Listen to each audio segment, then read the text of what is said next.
What a way to just like, what a legacy to remember. You know, it's Right? like, this is what I have to deal with the last years of this. Yep. You know, We are live. all right, live. We'll do it live. Yes. I got a thing I got a from minute. Florida Tech that was like a $300 MacBook Air through like Barnes & Noble student, whatever. And I was looking to see if they had tablets, Give these people air. digital tablets. And of course, There it's you like go. a Get it up. refurbished 2016. Yeah, I was gonna say that MacBook. sounds way too good to be true. Yeah. Alrighty, let's do this. 3, 2, 1. Go Nintendo Podcast Webisode 869, the Alcremie Podcast. MomBrain, would you like to tell us about Alcremie? It is ice cream related. I would like Deux to have the pleasure of that if he wouldn't mind. He does love he ice does like cream, ice cream as as much well. as I do. Dude, thank you. Alcremie. I believe it's pronounced alchemy because it's like alchemy, Alcremie. but it looks like ice cream, so it could be Alcremie. Oh, this is amazing. Right from the get-go, it's amazing. When Alcremie trusts a trainer, it will treat them to berries it's decorated with cream. Eat my berries, That trainer. sounds amazing. Its height is 1 foot. Its weight is 1.1 pounds. It's female, and its category is cream. Its abilities are Mm. Sweet Veil, It's my category which as well. prevents the Pokemon and its allies from falling asleep. End of Pokemon session. Thank you. Berries and cream. Berries and cream. So I'm going to look for it because I just remembered that I got a TikTok that I had forgotten all about this thing. And when it came up, I was like in tears laughing. I'm going to look for it real quick. Thank God we're not in Montana, right? Why are they not allowed to have TikTok anymore? They have banned TikTok in Montana. They can't have abortions. They can't have TikTok. I don't know what's worse. So the app is going to be banned. You won't be able to download it on the Google Play Store or the App Store in 2024. If you have the app on your phone already, you will still be able to use it as regular.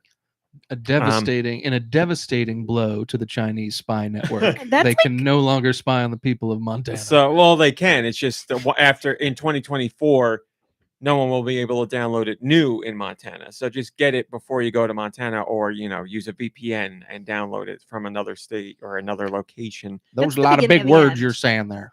When they're Just like, get it before 2024 Montana. You'll be fine. You will not lose your cat videos or your I don't even know what else. Old people falling down and all that. This just in, it's not the state of Montana. They're just talking about Joe Montana, the He's retired not football allowed. Hall of Famer. He's not Montana allowed. Max is not allowed. I don't know any other Montanas. Joe Montana, they're on the fence about it. All right, what do we got? Let me say hello to people at the table first. Hello, MomBrain. How are you? I'm wonderful. How are you? I'm great. Thanks for asking. Hello, Deux. Good to see you. Kirby is not here. Nikki Hill is not here. I tried to get other people Please here, but speak your everybody is names. busy. But you know who's never too busy for the show? The one, the only Josh Grobot. Mr. Grobot, how are you, my friend? I'm here to grace you with my presence. I'm feeling so great. Thanks for asking. Of course. Josh needed a little more time to get his version 2.0 ready, so it will most likely be this coming week. I apologize. It was my scheduling issue too that prevented Josh from getting his full upgrade, but the upgrade is very much in progress. One who doesn't need an upgrade, always at the top of his game, George. George, how are you doing? Buongiorno. I hope you're... Life is sweet. Sweet like a lime. Yeah. It's actually very Mediterranean in here. Can we open this window? If you want. I closed it because I thought it was going to get gross and humid. MomBrain, I meant to ask you this as soon as I woke up, and I forgot, and I'm just remembering now. I was going to say if you wanted to bring that fan downstairs, but it's upstairs. I didn't want to, and that's your nice way of saying, "Can you?" No, not at all. Not at all. No. I'm all right. I hate the humidity. It's gross out today. It's muggy and rainy and moist and humid, and I can't stand it. Are you ready? And of course, it was a community day. Yes. Oh no. Oh, sorry. Yeah, community day. Oh, I sent that to you. I sent that to you weeks ago. Did you? Yeah. The old Skittles commercial. You're going to get us claimed. The Skittles commercial with the rabbit that the guy's carrying. Oh, yeah. Okay. Why does Thank it you. always remind me of lube? Yeah, of course, because he used to sing it. I sent that to you as soon as I saw it weeks ago. I'm so sorry. Apparently, TikToks are banned in our house as well. Hello, Alternates Liz and Nico Darunia and Ice Dilbert and Sneaker Hacks and Spaniel 53 and Super Blast Hex and Bravo Yade and Sarah and Drake and Anastasia Beaverhausen and Rhett Souza, Backseat Studios. What's going on this weekend? Lanquin, PC. PC says, hello, I'm trapped in a Spectrum store for eternity trying to swap my routers. So thank God for the pod right now. Well, PC, I don't know why you would want to jump off of Spectrum because they're the only place you can watch Mad About You. And boy, am I still mad about that. Hello, Hailey and Tom. Hello, 10th Division. And boy, oh boy, what a group. Thanks for joining us, everybody. Did somebody drop? Yeah, Anastasia Beaver hasn't dropped that TikTok I sent you, MomBrain, about Sonic telling you how unions are great. I know, it was wonderful. Thanks for joining. Like I said, I was everybody. listening to a Spotify playlist called Resistance Radio, Oh, and a great like pro-union song came up, and I was like, yeah. I forgot. And then after that was FDT, and I was at a Yeah, stoplight, you know me. and it was great. Forgot to exit Discord on my laptop. Sorry about that. PC says, I stuck with them. My equipment just died. I'm not betraying your main man, Paul. Thank you very much.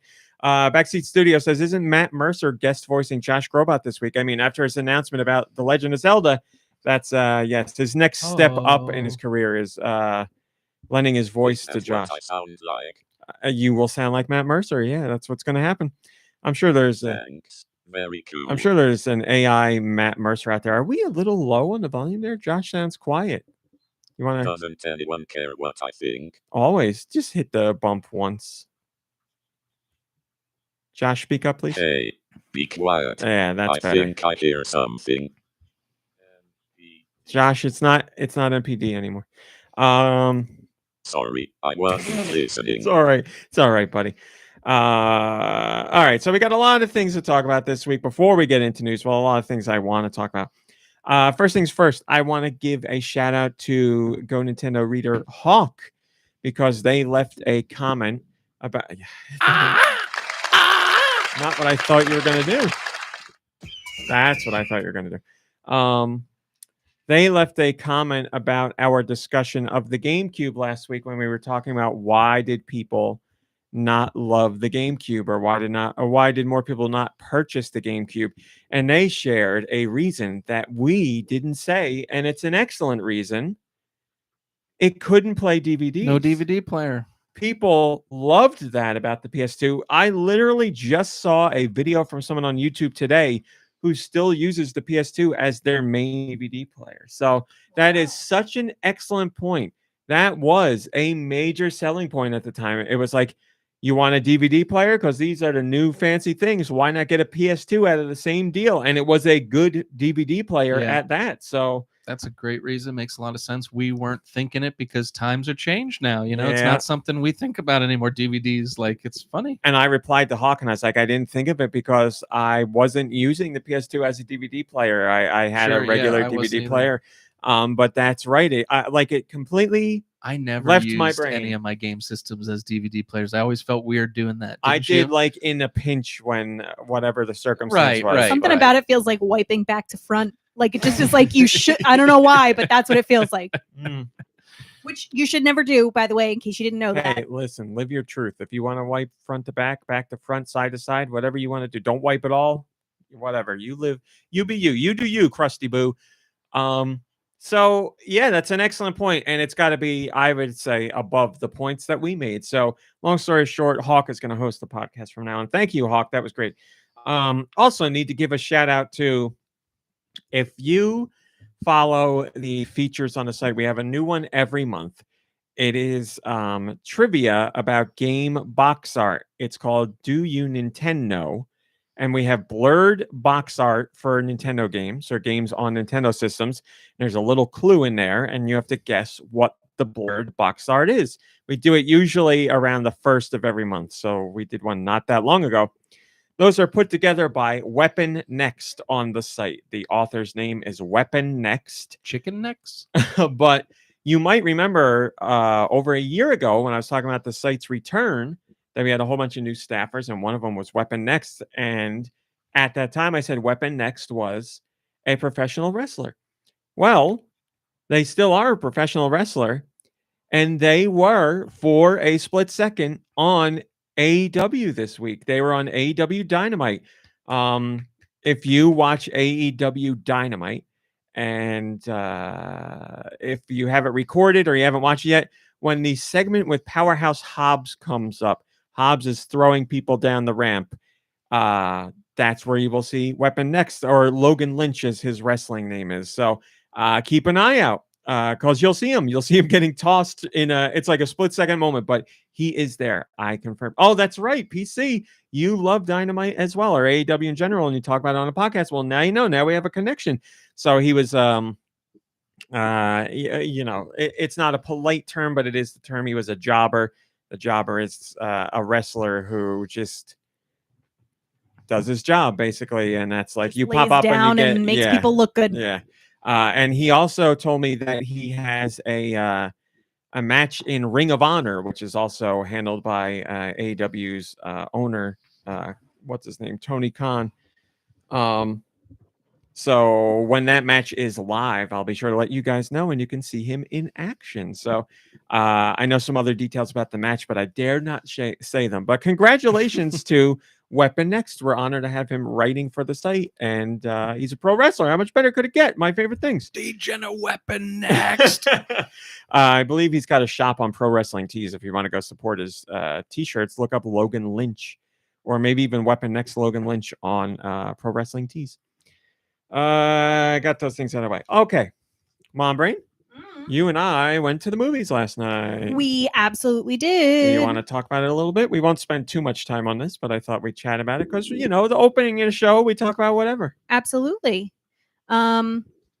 We went and saw Suzume, and it was excellent. I thoroughly enjoyed it. I went with you because I haven't seen Your Name, but you have seen it. The name of the other movie is Your Name. Mm-hmm. So I just, was like interested in a good story and a nice looking story. I knew very little about it except that I had seen a trailer, and in it there was a walking chair, and it was adorable. And always a big selling point for MomBrain in any movie or TV show. If there's a chair that walks, she's all about it. Cherry loves Pee-wee's Playhouse. I do love Cherry. I would love an actual Cherry. Think of other chairs that move. Bed knobs and broomsticks. There's a flying bed, so that's which, close. By the way, I watched last week after the podcast, and she sure did. And Rami can Did attest. It hold up? It amazingly held up, but he could Did also it hold down? attest to the fact that I remembered like a ton of the dialogue and the songs. But anyway, Suzume. Nice. I think it was Suzume. It's a name. It's a person's name. But they said it like a million times in the movie. I don't understand Japanese. I was reading the Soto-san, subtitles. Soto-san. It was a really it was like a satisfying story. Like there were a lot of emotions that I felt, and I felt like like a good piece of music when it resolves itself, like the notes resolve just the way you want them to, and like everything. That's kind of how I felt the movie was. Like, wow. I felt really good about all the feelings that I had, and there were a couple times where I was like, oh god, is it gonna, oh god. The only, well, I don't want to spoil anything. There was a part of it that I'm like a little iffy about now that I think about it. This is great. We're having a conversation, and now I don't know what you're talking about. I don't want to like spoil it. You want to text me? Yeah. But overall, I really enjoyed it. I thought it was a great story. You stand by your 9 out of 10, like yeah. I would recommend it to anybody who in theaters now. It came out yesterday in theaters. Yeah, and I mean, there was I mean, I think a younger kid would enjoy it, but like it's not for little kids. If a little kid's going to see like Pixar movies and Disney movies and DreamWorks movies and Yeah. the Mario movie, Illumination movies, they're going to want to blow their brains out if they see this. Like, this is not it's not that the subject matter isn't child friendly, but it's not a movie where a kid would be entertained. I don't think they maybe in the first 20 minutes they'd be entertained, and after that they'd be like, no. It's not. It's about like I said in Patreon, I wrote about it. It's about the human condition. It's not, We saw Pixar subbed, movies are by the way. something we did see subbed. We would have seen dubbed because I got no problem with dubbed, and I'd rather listen and take in the visuals than be, have to stare at the subtitles, look at the art, stare at the subtitles. But yeah, it was fine. We didn't see dubbed because they were only doing one showing a day that's dubbed at 4:00, but they had multiple showings each day that were subbed. So we went subbed. Yeah, I mean, I wanted to be able to relax into the movie. I always feel that way about stuff that's like subbed instead of dubbed, but it doesn't get in the way for me. Like, I'm always like, oh God, I don't know if I have like the capacity to like really enjoy it, if I have to, but it really didn't. I might like to see it again. It had to be dubbed. honestly one of the most easygoing subbed experiences I've had. Like, it just seemed like the subtitles were very well paced and gave you not more than enough, the perfect amount of time to read. Like, I never felt like I was struggling to like see what was going on and reading the subtitles. Yeah, and they did a really good job with it.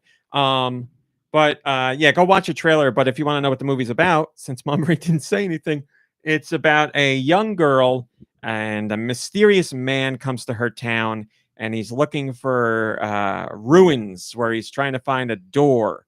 And you don't know what the door is or why the guy wants to find the door. And this is a chance encounter between this young girl and this guy. And she goes on about her day, but then she's like, what is that guy up to? Why did I have this chance encounter? I need to go find where he is at these ruins or see if he's at the ruins. And then all kinds of crazy stuff goes on. So I said to MomBrain last night, the first 20 minutes of the movie were like incredible because it was like a very like easygoing beginning and it ramps up really quickly. And like, it was just like the music was great and the action was incredible. And the way it was drawn, it was just like very those cat centric. You get 20 minutes. Which... You get 20 minutes and then it hits you with the title. It says like Suzume on screen, and then you get into the movie. I was like, wow, what an intro to the movie. It was, man, that intro was just so good. But yeah, I love the movie as well. It's sad and happy and heartwarming, and it's a whole bunch of things. And it's from Makoto Shinkai, who's done Your Name, as my brain said. He's been doing things for years, but he's got to be one of my favorites. 5 centimeters per second. I'm blanking on names of other things now, but the guy's incredible. A lot of his movies are on HBO Max, actually, if you'd like to see, well, for now, HBO Max in May, just Max. But if you want to see some of his movies, go Weathering with You is on there. Go check out HBO Max if you have it. But yes, an excellent movie. And let me read what MomBrain said. I mean, I know that it technically left room for interpretation. I don't think... Was it like a... I don't think one side was looking at it like that at all, and one side was because of that. That kind of was my only like... Yeah, but I don't think that was reciprocated in any way. I'd have to talk to you about this more. Still, I don't know. I think it was very well, we can't talk about it because it's a pointless discussion. But I'll talk to you about it later. Can I, and I'm going to use your words, RMC, can I, as a gaijin Steven Spielberg Miyazaki Dorcas who can't understand anything with real substance, could I watch this movie and enjoy it? None of those were my words. I said gaijin before. You know what? I think you can understand it. Watch the movie. There was nothing about it that was like the Midnight Choo Choo Train movie. That was just like, wait. No, this is a very straightforward, easy to understand story. I mean, it looks cool. The trailer was beautiful. I was like, I almost went to see it just to see that on the big screen. Gorgeous. It is the nicest looking animated movie I've ever seen. And his movies always do that for me, but he keeps getting better. It's just the way he frames things and the level of detail, and some things are drawn so detailed and some things are simplistic, but done in such a nicely animated way. It's his style is gorgeous, and he just keeps building on that with each of his movies. It's such a beautiful movie. The only movie that wowed me as much visually was Into the Spider-Verse because of how varied and impressive that is. But that's so much going on, and this movie is not like that. This movie is like a very, I don't know. It's like a beautiful song. I don't know how to describe it. It's just he's got such a nice look to his movies. You're gonna you'll be able to understand it completely. But I don't know that you would. Yeah, I think you might like it. I mean, I thought it was really interesting how there were a couple of like themes throughout that, like if that all kind of tied together. And I think that was fairly like upfront. Like I don't think that there was too much hidden, layered. You're not watching it being like, what does this mean? What does that mean? You're like, oh, I see what they're doing here. Yeah, like, and I mean, there's like focused. We're not talking about like Neon Genesis Evangelion or anything like that. It's and like I was saying to you last night, I love Miyazaki movies. I think they're fantastic, but they are very like Pixar in a sense that they do the same thing over and over again with slight tweaks to it, and that's fine. I love their movies, but this is not that. This guy's movies are also baby's first anime is what you're saying. See, like I guess, yeah. But that's all I look at Miyazaki's movies as separate from anime too. They are anime 100%, but like he's as palatable as anime will get for the mainstream. Like if you're gonna introduce someone to anime and have them potentially like it, it's got to be a Miyazaki movie at first because they are way more aligned with Disney and Pixar. It's like a Japanese take on that kind of approach to film. And again, I love Miyazaki movies. My favorite is Grave of the Fireflies, which is the one they don't like, but whatever. So go see the movie. It was great. Anything else to say, MomBrain, or are you good?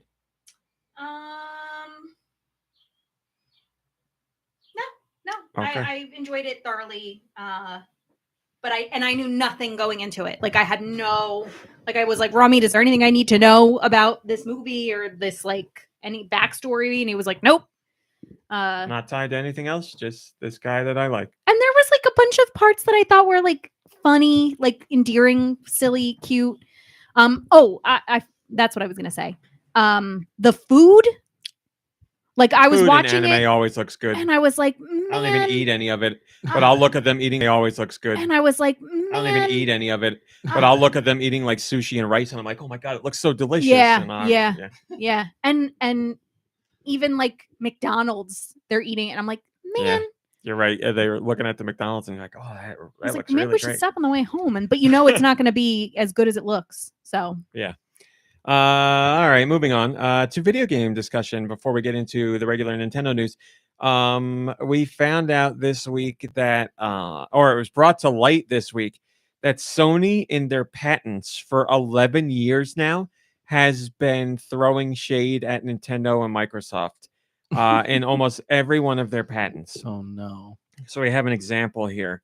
This from, it doesn't matter what the patent's for, but it's a Sony patent. It says, for example, an end user device may be a personal computer, a home entertainment system like the PS2 or PS3 or PS4, a portable gaming device like the PSP or the Sony Vita, or a home entertainment system of a different, albeit inferior manufacturer. So they throw that in there to throw shade at Sony, or at Microsoft and Nintendo, obviously, and they've been doing it for 11 years. And it's so indicative of Sony. It's so, we've always say Sony is full of themselves, and they have an ebb and flow to it because every once in a while they'll get a shock to their system and be like, uh-oh, people are not thinking we're the God's greatest gift to gaming, and they come back and center themselves a little bit, and then it happens all over again. It's a cycle with Sony, and right now they're riding that high, obviously. But again, this has been 11 years of them doing this in their patents, and they know they're doing it just to be petty and to throw shade because They also have a link to a different version of the document for legal reasons. They're like, illegally, if this is going to be used for any whatever, here's the document. And if you go click that one, it doesn't say that line. It doesn't include that line. What do they get from that? Like, who's reading these patents and is like, you know what? Like, I agree with this. Like, who's getting anything out of that? I thought about that too. Other Sony people. It's for like I was saying, somebody within Sony. They're all. I need to interrupt. There's a whole bunch of console war people there who are like, yeah, we really stuck it to him in that patent. Kyle Lanquin wants to be sure that you are corrected about Grave of the Fireflies. Okay, I'm waiting. It was Isao Takahata and not Miyazaki, I believe. But it is Ghibli, right? Unless I've been, or Ghibli, however you're supposed to say it, unless I've been living a lie. My apologies if I butchered any of that. Oh, yeah, we're not. Dre Gamer says Ghibli, but not Miyazaki. Okay, so I should have said Ghibli and not Miyazaki specifically. I was using Miyazaki as shorthand for Ghibli. I apologize. But still, Ghibli, they do not talk about that movie. They pretend it doesn't exist.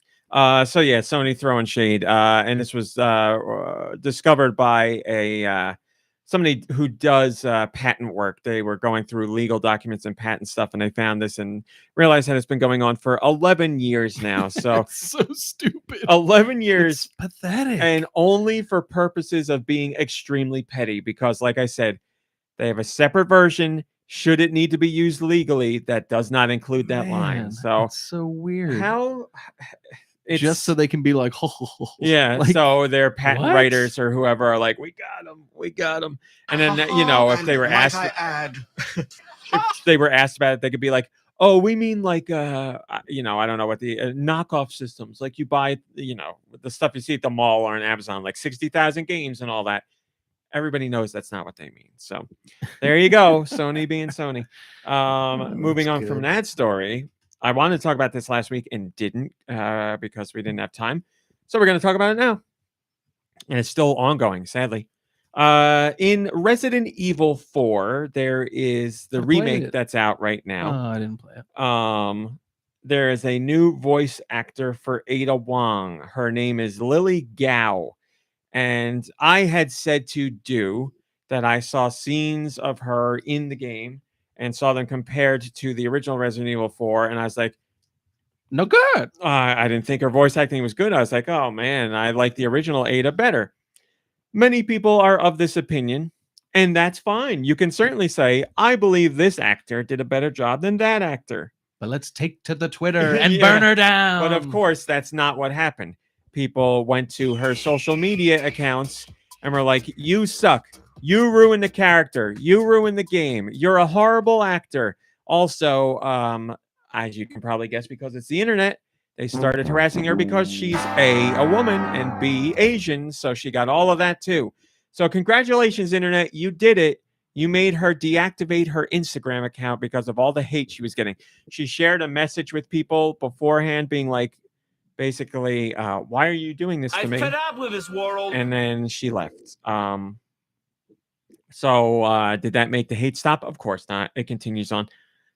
It's horrendous. I don't understand why people can't figure out that it is perfectly fine to have an opinion on something, but I don't know why. Well, you're allowed to have an opinion if you're old white man. No. I'm not even talking about. We're not even getting into any of that.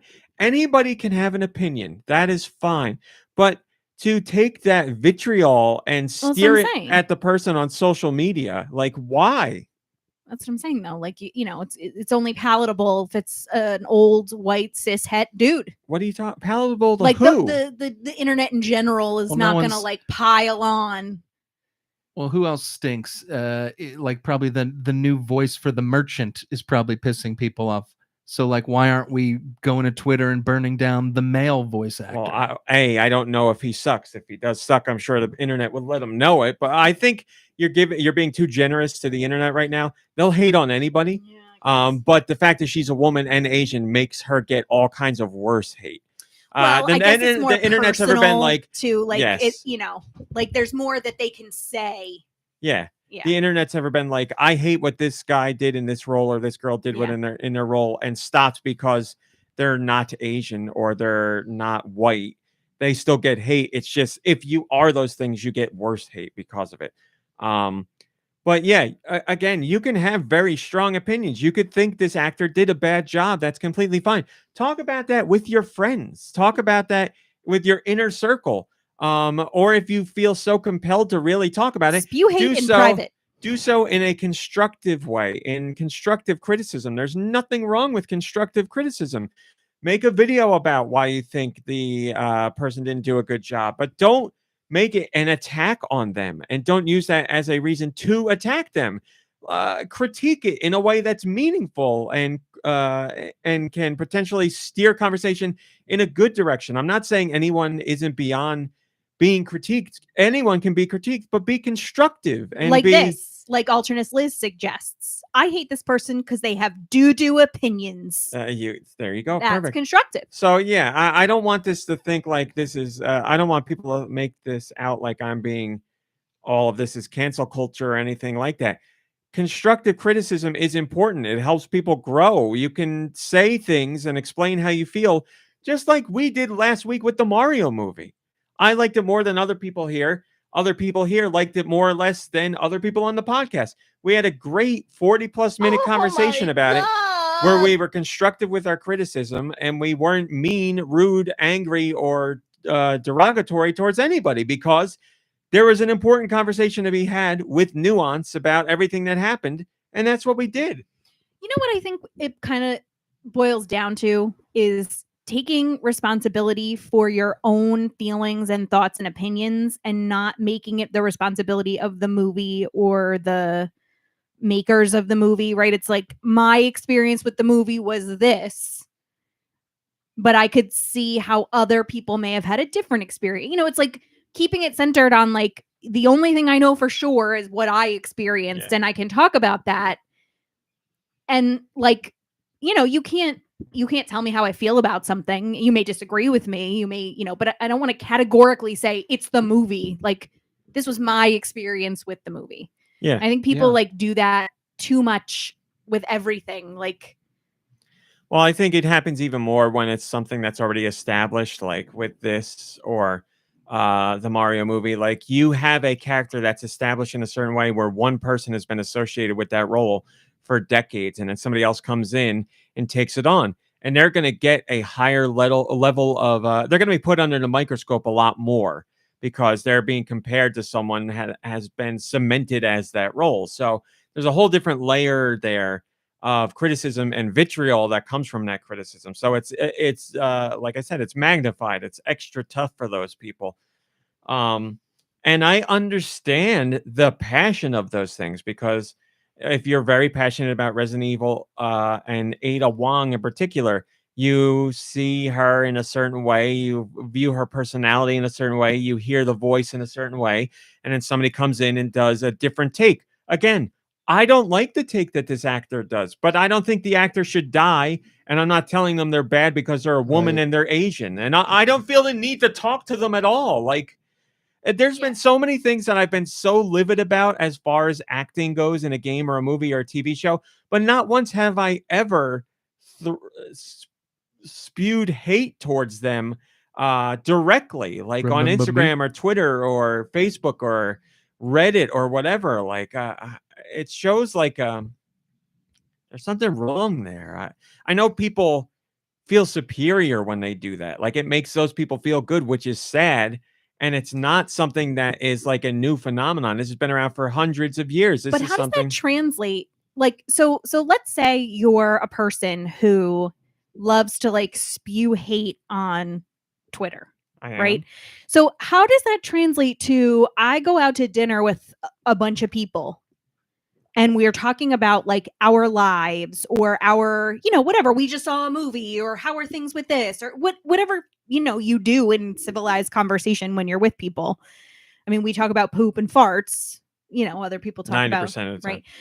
But like, how does that translate into your like out to dinner conversation? Like, do you, if you're that person, are you sitting at the table going, well, I threatened to kill a voice actor on Twitter? No. Like, so like, online is they're fully unfiltered, I would say, true self, because they're anonymous and they know there's not going to be any repercussions, and they just let it out because they're so angry or upset about these things that they need a place to vent it, and rather than trying to come to understand why they feel these things. Are they, or do they just like being shovel disturbers? Like, do they think it's like fun?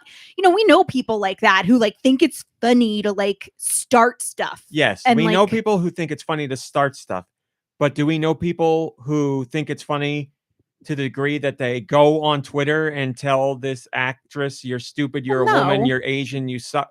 So it's different. There are people who are crap disturbers, certainly, but they stir the pot and then watch it overboil. These people are the ones who are out there making it happen. There's a difference between those people. Yeah, the people you're talking about, they're, I would guess, for the most part, they're what you would call "quote unquote" normal people. They're in conversations where they don't do those things and they don't say those things.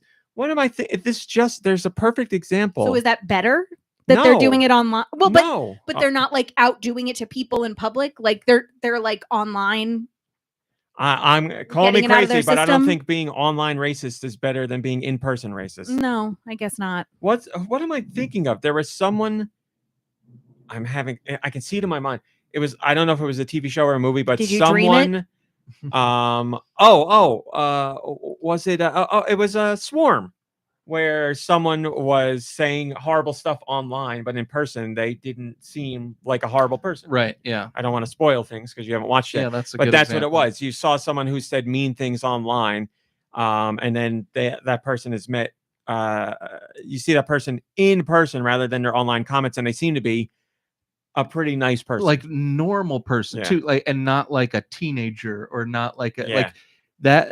I mean, it's just a TV show, but like that made me think, because usually when I read stuff like this on the internet, I'm like, oh, some 13-year-old's really letting it loose, but like, you never know. I mean, it could be some real sad older person that's you know stuck in a way worse state, because at that point it's harder to change. You know? Yeah, I honestly don't know. I would also like to I take some comfort, honestly, in thinking that it is mostly people growing up. So younger kids and teens that go through that, because we all did stuff like that when we were kids. We did things we regret. I'm not saying we were all racist or anything, but you all did things that you regret now, or you look back on and you're like, oh, how could I do that? How could I have done that? How could I have said that? But unfortunately, I think in today's age, it's a decent amount of people who are just like that. And fan culture is a serious thing. It's been more and more serious recently. Like, don't upset the fans with anything. You know, give them new stuff. They want new stuff, but they don't want it the way you gave it to them. So now, you know, you're done on Twitter or whatever. So so like that, coupled with the internet, and then just, you know, kids growing up with the internet. We were lucky enough to like be on the cusp where we had pre-internet times as a human, and then we got the cyborg times. Now it's just all like mechanical. Everything robot is times. Directly influenced to a degree that it's almost unimaginable now, because whenever you create anything and put it out in the world, it is instant feedback. Like, you're going to get the best, the worst. It's just a fire hose of everything. No matter what you do or say, people are going to go at it. So, and it might be a great passionate group, or it might be a passionate group in the other direction. So there's nothing, there's no like sitting and thinking about things. There's no contemplating things. There's no trying to understand where things are coming from. It's just, I saw this, I hate it, and if I go online, I know there's going to be thousands of people who think the same thing, and go. That's it. So Hey, what happened? I feel horrible for this actress. The voice actor who played Leon in this game came to their defense, which was very nice.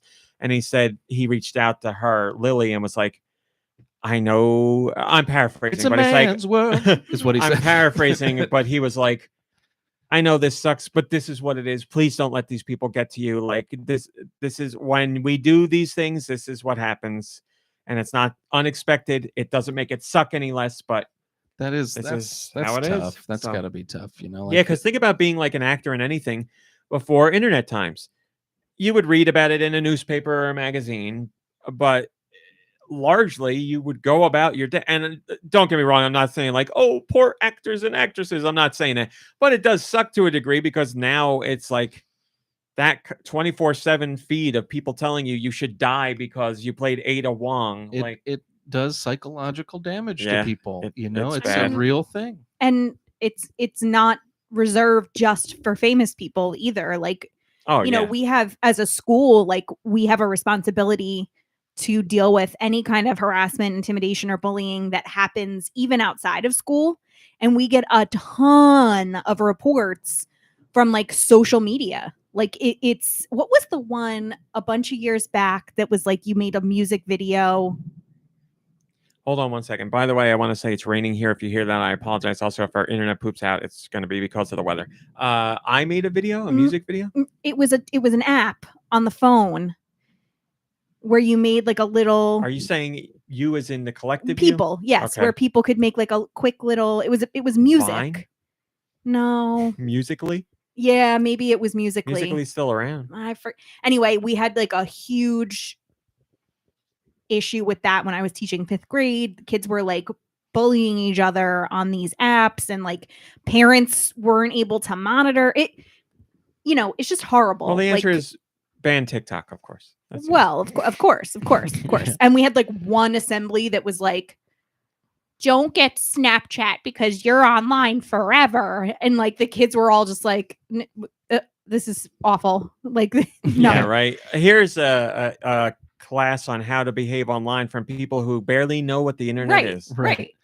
So I've got a kid right now in my class who's really into TikTok. And so I like blow his mind on the reg because he'll be like singing like a song from TikTok and I'll like fill it in. Nice. And he's like, huh? And I'm like, yes, I am a human. Yeah, I've made the conscious effort to not do what most old people do and stay up to date on things rather than just sink into the abyss of the years gone by.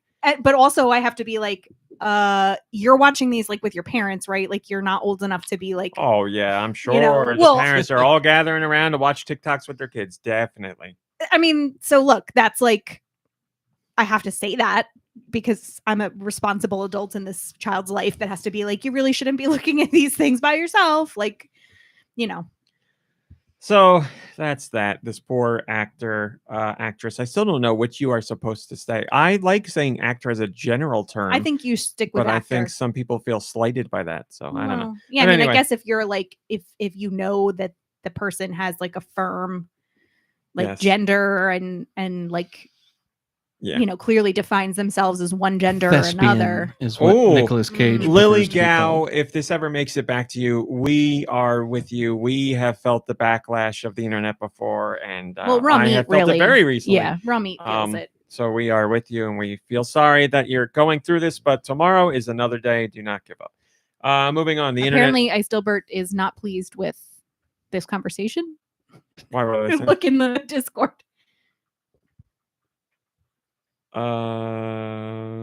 Sorry, I gotta scroll. This is me waiting for people to finish talking for topics that I don't want to hear. Oh, he's Kevin Owens. He's upset. That's what Kevin Owens did in the corner. I'll talk about Kevin Owens. Kevin Owens. Moving on. We're also talking about Redfall because this was an internet backlash as well for Microsoft. So Arcane announced Redfall's coming out soon. I don't remember what the date is. Redfall. But Arcane announced that Redfall at launch will have the 30 frames per second quality mode, and they will do an update later to add in the 60 frames per second, whatever it's called. I can't even keep track of this stuff anymore. Not quality mode, when it runs better. Performance Thank you. mode. Performance mode. So that will come in a later up. Xbox Series X will have 4K. Xbox Series S will have 1440p. And the internet lost its mind. They were like 30 frames per second. In today's day and age, in this day and age, that's not. Might as well break out the red, white, and yellow wires. That's not hyperbole. This is the truth. People were like, "This is unacceptable in today's day and age. I cannot understand or fathom how they're doing this. This was going to be a day one purchase, and now I got no interest at all. This is how can they treat us like this?" I saw a snippet of an Xbox podcast where they were like,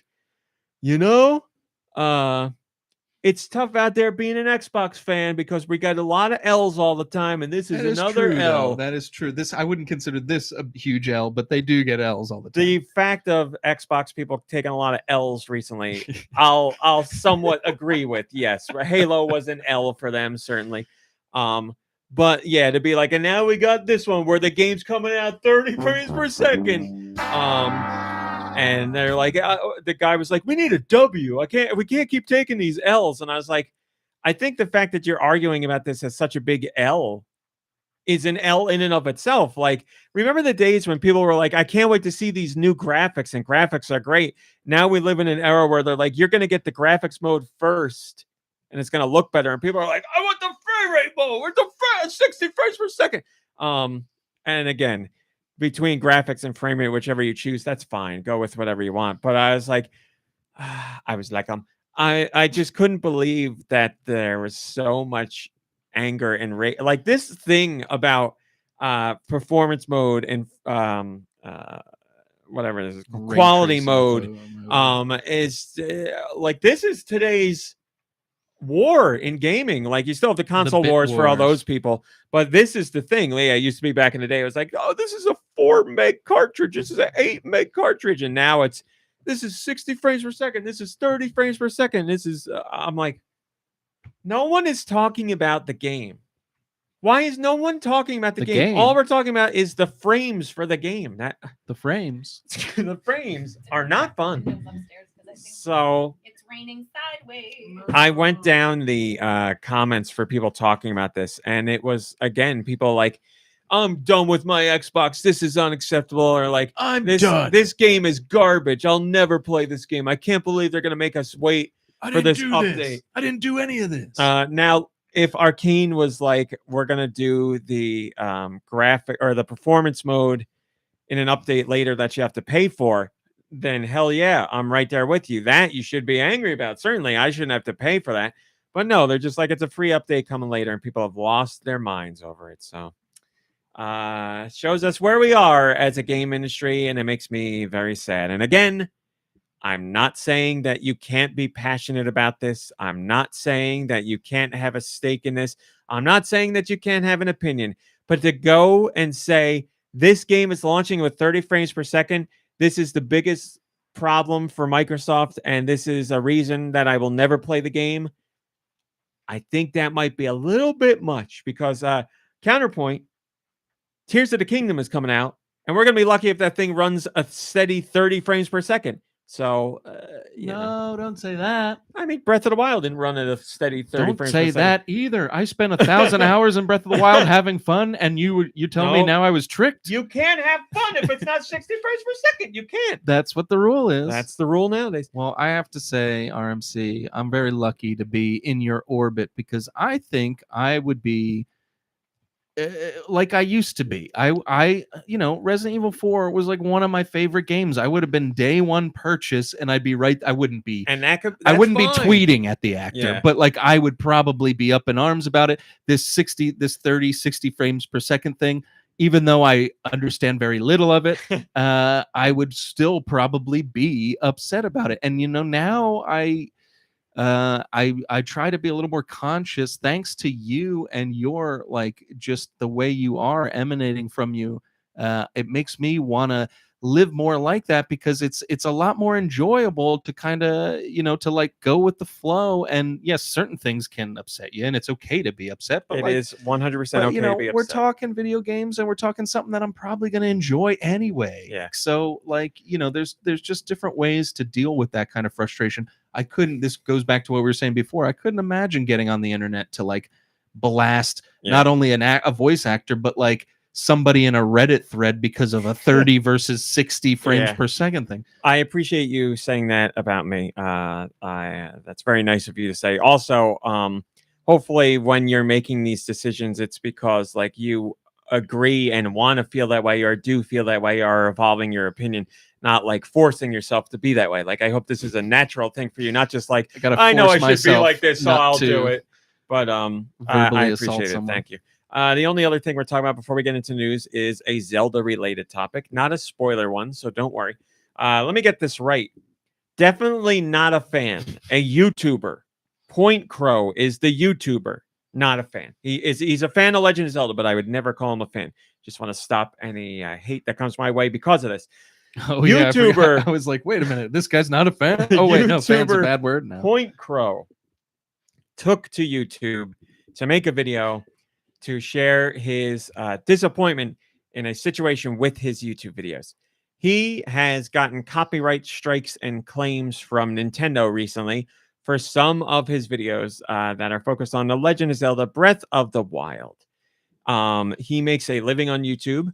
He monetizes videos, and Nintendo has gone after his videos recently because of he's had videos where he's shown off a multiplayer mod for The Legend of Zelda Breath of the Wild. So this is not a Nintendo-made mod. Obviously, this is only from fans who made this mod. And he's been doing videos showcasing the mod, and he's had other Legend of Zelda videos that have had modded content in them. Well, Nintendo does not like this. For whatever reason, they've caught on to what he's doing now, and they have started to copyright strike or copyright take down his videos. So he made a video saying, Nintendo, please, you're ruining what I do. You're ruining excitement for your games. You shouldn't be doing this. And as you probably know, I guess what would be considered a hot take on this. I'll try and describe it as best I can. First things first, if you are doing any Nintendo-related videos on YouTube and you are featuring content that is hacked or modded, you know Nintendo does not like that. And if they catch wind of it, they will set out to stop it. So the more views you get, the more likely it will be brought to Nintendo's attention, and they are going to want to squash that. So if you are making that content, you know there's a very good chance, if it gets views, that Nintendo's going to come after you. So you are taking that risk. Do I think Nintendo should go after these videos? If I were running Nintendo, I would say no at first. I would need to see something that causes an issue for us, and maybe Nintendo has. Like an animation of Sonic and Mario going at it. No, we're better for that. Whatever Nintendo's analysis is, I don't know. Like I said, if I were running a company, I'd be like, let people do their fan content. If somebody tried to monetize this stuff, then I'd be like, oh, we got a problem here. That's a little different. But it would be a more nuanced approach, I believe, than what Nintendo would take. But again, I'm not Nintendo. I don't know what Nintendo is privy to. I don't know what they've seen and how they've assessed the situation. But I do think Nintendo could chill a little bit on some of this stuff. But chill. That's if I were in their position. I'm not. Here's what I will also say about Nintendo. They are perfectly within their rights to go after this stuff because it's their IP. Someone showing Zelda content in a light that they are uncomfortable with. Again, here, it's modded content. Nintendo does not like that. They do not like people playing their games through emulators, whether you own the game or not. They don't like people playing their games on emulators, and then furthermore, playing this content with modded stuff added in. And PointCrow, I'm paraphrasing in his video, says like, everything that was shown in the video was made by fans. It's original content. Come on, man. Like at that point, I got to be like, that's not true. Like, you're playing Breath of the Wild. The only reason you're doing this is because Breath of the Wild exists. And yes, maybe everything was created from scratch or whatever, but you're playing Breath of the Wild. Like, you can't be on one side. Nintendo, please don't do this to me. Don't take my videos down. And on the other side, be like, what I'm doing is totally original. I'm playing modded content that was created by fans. It's not infringing. Like, come on. That's a step too far for me. And the other thing, come on, that's a step too far for me. And the other thing is, if Nintendo is going after any videos from any YouTuber, and all it is gameplay and not transformed by mods or hacks, I do not agree with that at all. I do not think Nintendo should go after that. If you're playing an unmodded game, I just feel like you should be perfectly fine. Now, I know Nintendo handles monetization in a certain way, and there's little iffy things there. And again, if I were running Nintendo and someone was playing my game, only gameplay, be it with narration or whatever, and there's no modded content fun or no hacked content, I'd let them live. I'd be like, that's completely fine. They like the game. They're spreading the word on the game's existence. I'm totally cool with that. So if Nintendo is not doing that, if Nintendo in certain circumstances is striking down videos that are just straight gameplay with no modifications or hacks, I am 1,000,000% against that. I do not think that is fair. But again, that's me if I was running the company.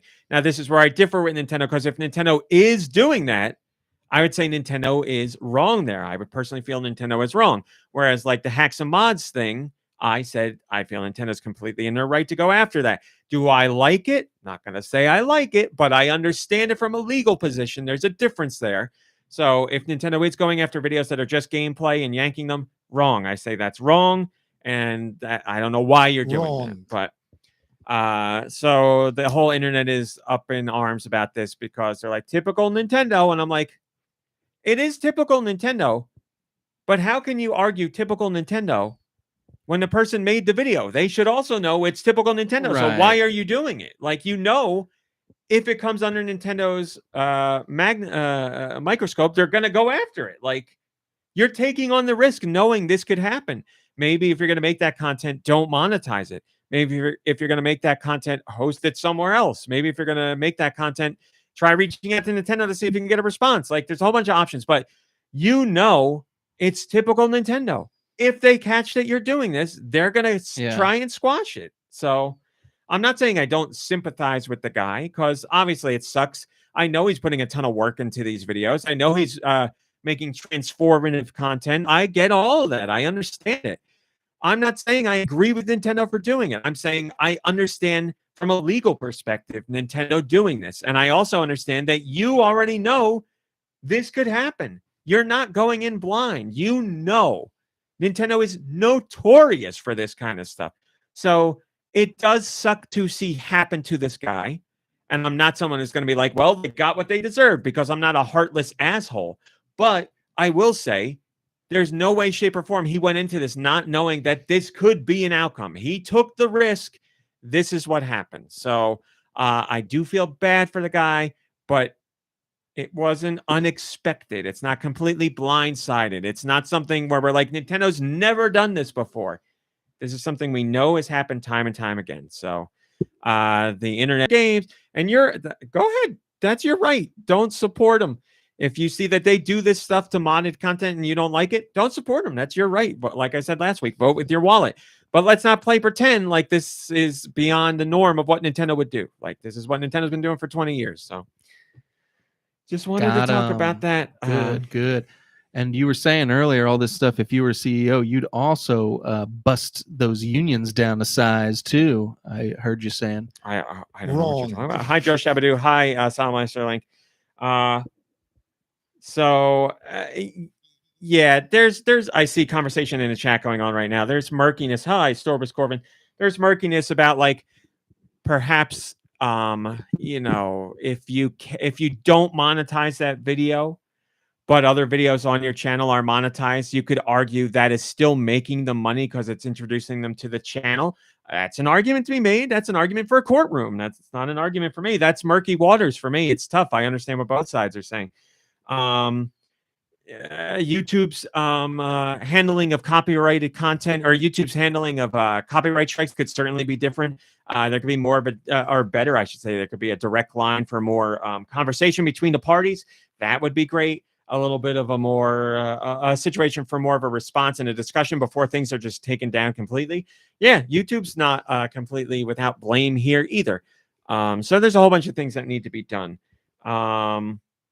So like I said, here's what we know as facts. Nintendo goes after this stuff, whether you like that or not. Someone making those videos knows that that could happen to them. Those are the facts. What happens after that? Those are the facts. You can argue any which way you want. None of it is right or wrong. From a legal perspective, Nintendo can do it. What rules, you sons of bitches? And that's what it is. So again, a very hotly debated topic, one that always is around Nintendo, because they're one of the more aggressive when it comes to this stuff, but not a surprise. Hi and bye, Super Sanchez. Thanks for popping in for a little bit. We were glad to have you. So there's all your hot topics for the beginning of the show. Fun stuff, Hot stuff, slick stuff, cool stuff, neat stuff. MomBrain, can you take us to news, please? Thank you. Finally. Oh, you're a big news fan? You're a big Tweagle fan.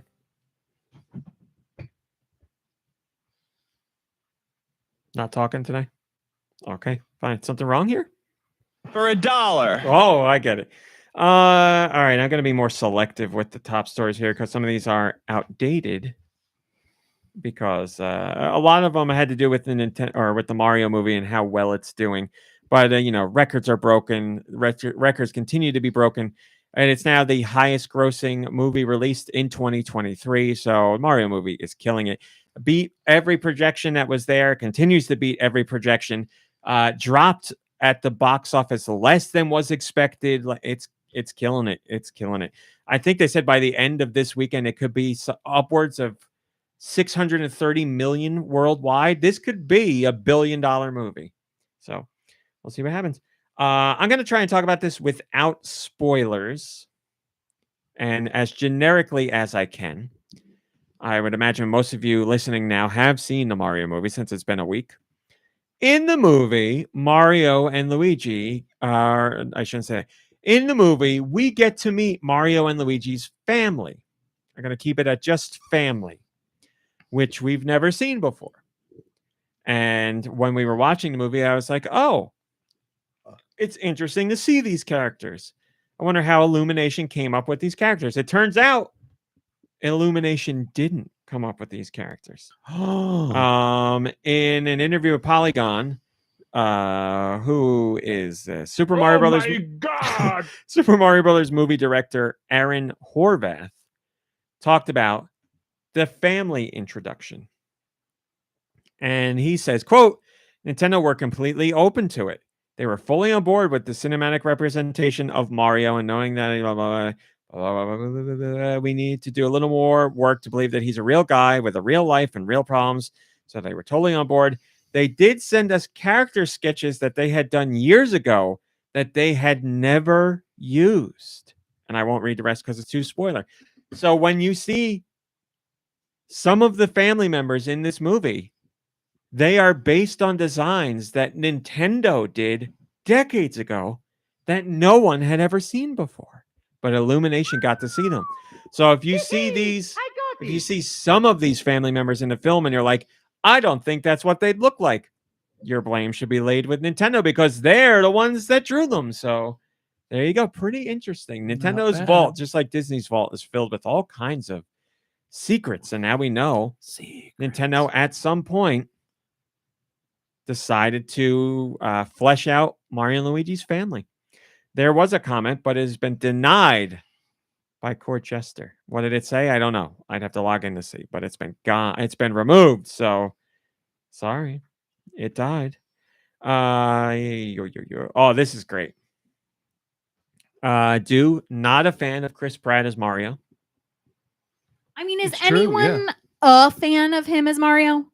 I haven't heard, like, the only people I've heard other than myself really critique his performance after were people who said it before they saw the movie. Like, everyone crapped on him, but now that people have seen it, they're like, he was fine. But I wouldn't say that's like a fan. I've heard people just this week say they thought he was good. Yes, I didn't. People you know too. Ew. I mean, I'm sure there are people out there, but wrong. Everybody at this table said he was fine, except for me. Like, I thought he was a standout, terrible part of the cast. I thought he was the worst one. I thought he was terribly miscast for Mario, and I thought that they wrote Mario a little too aggressive. I said all that stuff last week, but that's just me talking. Well, perhaps if you did feel he was written more aggressively, Gabagool, baby. This would have fit. Because apparently Chris Pratt tried out some voices, and one of them was a little too Jersey for him. This is how I know he's never jumped on a Koopa in his life. Why would you ever be like, oh, I think Mario might sound like Tony Soprano? I don't think you would. What are the rumors about Pratt alternate Liz. I don't know what ones you're specifically mentioning because there's a lot. This was an interview with Chris Pratt. He says, for a minute, I walked in and they were like, that's a little New Jersey. You're doing a Tony Soprano thing. The voice was really exciting and a daunting challenge. Talking to these guys, they say, you want to do the Mario movie? I think both Charlie Day and I said yes, didn't even ask what's the deal, what's the story? Yes, I'm in. And then we had to really dig in and figure out, are they Italian? Are they American? But yes, Chris Pratt apparently went for a Tony Soprano-esque performance with his Mario. So, which is funny because when Charles Martinet was first asked to do his audition for Mario, he figured everybody was going to go with like a Jersey or Brooklyn or New York accent, harsh, deep voice. Yeah. And he's like, so I did something different. And so Chris Pratt, I guess. What I'm trying to say is Chris Pratt and Charles Martinet are exactly the same, except Chris Pratt went with that direction and Charles Martinet did not. Cheesus 2 says Bowser. Now, who's going to stop me? Which is a line from the movie. Mario says, ooh, forget you, you little Goomba sucker. There you go. Yeah, we need that cut. We need the Chris Pratt, Tony Soprano cut. Did you put this picture together? I did. That's pretty good. I like how it looks like Tony Soprano is Toad. He's got the little toadstool cap almost. There's a little, there's little things I do for myself in a picture where I line things up a certain way. And yes, I did that for myself. I thought it was a little funny like that. Yeah, no, it's really well done. And I tried to find a picture of angry Chris Pratt because I felt that'd be more aggressive for the picture. And that's what I came up with. And he's holding a microphone. So works great. Thank you. I appreciate that. Because even, because you're not going to do a clickbait title. So at least the picture could be clickbait almost. It's like, oh my God. Like, speaking of clickbait, if you haven't noticed, if you are on the YouTube channel, I have certainly been going the, I will say, fun clickbait route just to just for fun, honestly, just to see what happens. Because they're just so on the YouTube channel, I'm doing podcast clips, and I've been going with titles and images that I thought have been a lot of fun. They're not serious clickbait or anything. It's all stupid stuff. But it's been fun. I would never do that on GoNintendo with news because it's news. But on the YouTube, I'm just screwing around. So I'm particularly proud of the GameCube one I did this week with Luigi standing in a dump with a pile of GameCubes next to him. I really like that one. So check that out. Speaking of Nintendo going after leakers, well, let me, I asked Alternate Liz. Oh, yes. All of Chris Pratt's religious beliefs, denies ever belonging to it. Yeah, I heard all this stuff and I read more about it. I don't know how recent this is, but I definitely don't want to get into that conversation on the podcast again, but I will look into it. Thank you for bringing it to my attention. Nintendo, Legend of Zelda. You might remember that Nintendo has taken a very specific approach with their advertising and promotional efforts for The Legend of Zelda Tears of the Kingdom. They've been keeping everything at an arm's length, very specific in how they're showing things and what they're showing and when they're showing. But then, that's Nintendo right now, very angry. They had the leak of The Legend of Zelda Tears of the Kingdom art book.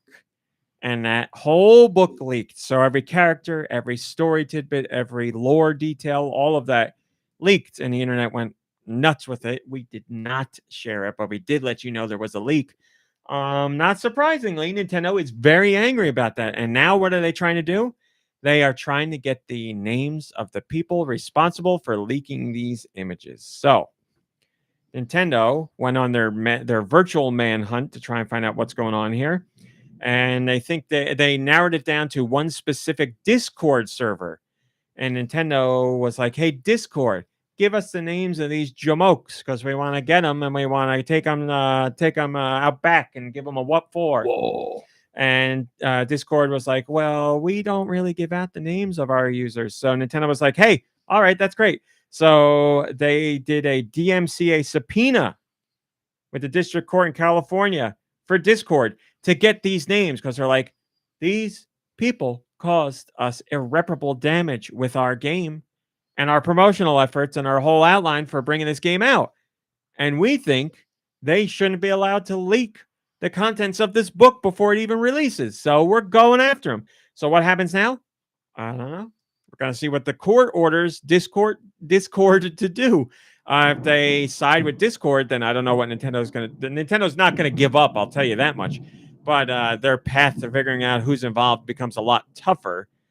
But they won't give up. So we'll see what happens. Throw the book at them. This went to court on April 4th. We should hear something this coming week, a ruling as far as... the leaked art book at 'em. Oh, as far as what happens. So we will keep you updated on that. But as we always say, the Nintendo ninjas are always watching. They're always spying, and they are out to make these people pay for what they did. Highly and Tom says, hell yeah. Josh, big fan of the long arm of the law, huh?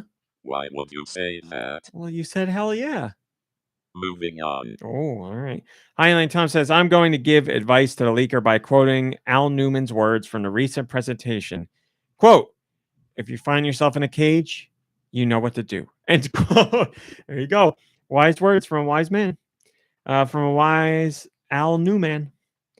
We did that. Maybe lock the door and turn the lights In a down cage, low. locked door.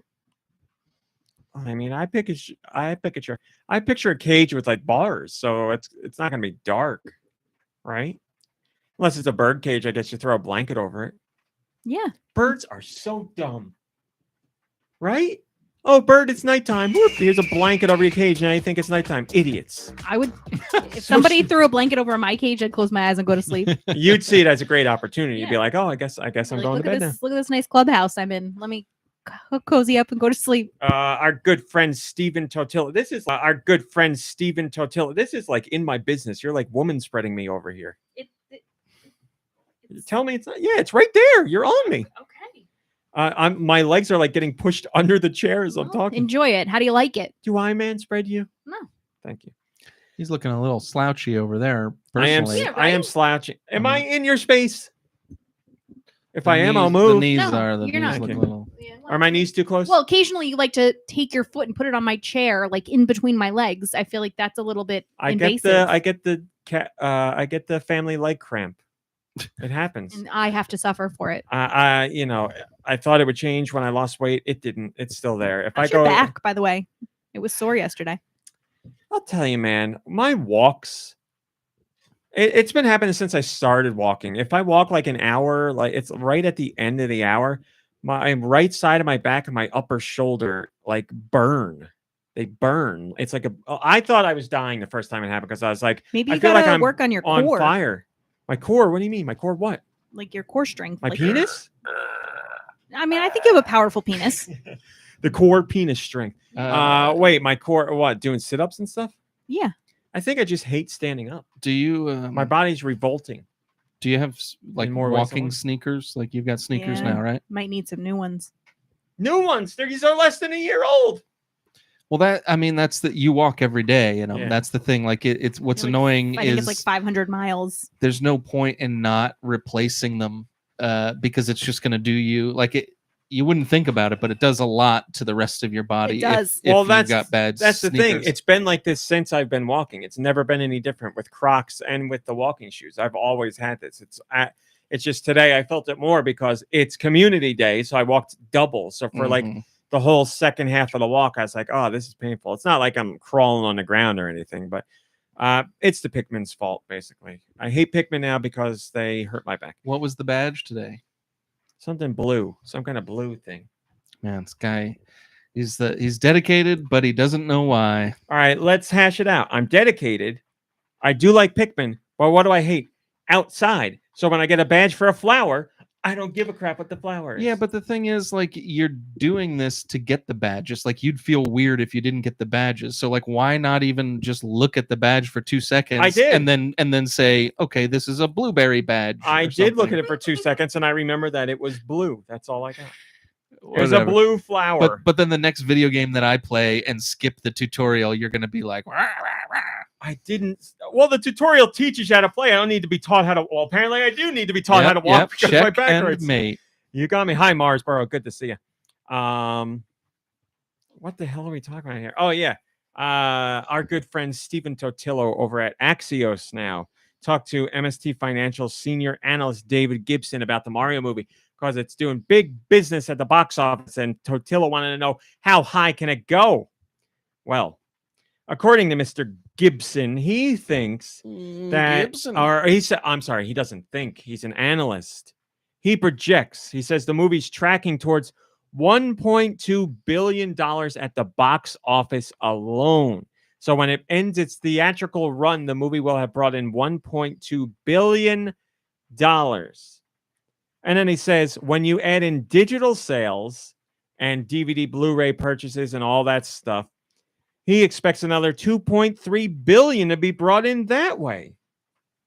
So he says, overall, his projections are this movie will make, through home release and theaters, $3.5 billion. And because of the deal between Illumination and Nintendo will see $1.1 billion of that. So Nintendo stands to make $1 billion from this movie. That's insanity. Because Nintendo's war chest is like liquid. I think it's like 8 billion, 9 billion, somewhere in that range. So to add $1 billion, obviously there were expenses in the movie and all that, but to add $1 billion to your war chest after one movie, that's insanity. Must be nice. And as I've said, all the projections and tracking have been below what ends up actually happening. So it could be even bigger than that. We'll see. And they're still charging $70 for Tears of the Kingdom. I thought you were going to talk about movie ticket prices. We went to see Suzume yesterday, and we weren't in like the big theater we're usually in. It was one of the smaller theaters, so it wasn't as fancy. Still reclining seats and all that jazz. But instead of $20, it was $15. And I was like, I'll take it. Hold $10 less. It's sad that $5 less. Or I guess for the two of you. Yeah. It's sad that you get a $15 movie and you're like happy about it. You're like, awesome. Yeah.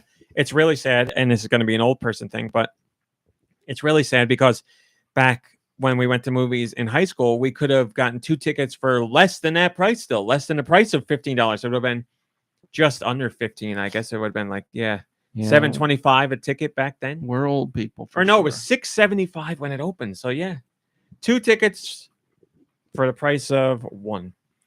Guybone says, that's a lot of coins. I know that after seeing it, I'm in for the 4K Superstar Edition and the vinyl soundtrack collection. Yes, our friends at I Am 8-Bit are doing multiple soundtrack releases. And if you want to get the soundtrack, you have multiple ways to get it. So you have the at-home movie release when it comes out, which is Blu-ray or 4K or DVD, and the Superstar tin. And then I think there's like 3 or 4 different ways to get the soundtrack. Whatever you want, you can spend your money and get it. And I hope you enjoy the hell out of it. Nintendo made a major announcement this week. They have revealed that after years of it being Japan only, Nintendo Live is heading to the United States. Nintendo Live, for those who don't know, is like a big, I don't want to call it an E3 thing because it's not. Who don't know is like a big, I don't want to call it an E3 thing because it's not. It's just like a big celebration of all things Nintendo that's been happening in Japan for a few years. So you go there and there's Nintendo games to play, Nintendo merch to buy, Nintendo setups to take pictures at, Nintendo mascots to take pictures with, Nintendo love hotels to stay in, Nintendo tournaments to participate in. And now Nintendo has announced they are doing that in North America. So get ready because it is taking place in Seattle later this year. Nintendo Live 2023 Seattle. Nintendo says it will have, quote, fun gameplay, live stage performances, exciting gaming tournaments, memorable photo ops, and more, end quote. So I wouldn't look at it as a place where it will be like a place where big announcements are made. And I've seen plenty of people that are like, oh, this is Nintendo's new E3. It's going to be like E3. Don't think that because you're going to be disappointed. It's not going to be like that. We already know what Nintendo Live events are like. So do not look at this as a thing for announcements. Look at it as a thing to go to as a Nintendo fan. September, Seattle, Washington. There you go. Get ready. So if you're in the area, keep an eye out. You'll be able to get your tickets and head there and have a blast, hopefully. First comment comes from Joe Shabadu. And they say, something I'd absolutely attend if I lived in the Northwest. Sounds fun and long overdue. Those traveling mall tours are kind of limiting. By then, the picture we'll have of the lingering future and the last throes of the aging Switch will be much clearer. They may even time it with a September Direct attendees can watch live in a theater setting. Now, see, that's a cool idea. That's all speculation, of course, but that's a cool idea. If they had a Direct, what's the matter here? Probably under a bed. Probably out a window. Yeah, that would be a really cool idea to have a Nintendo Direct and have people at the at a theater to watch it live. That would be awesome. I don't think Nintendo will do that, but I hope I'm wrong.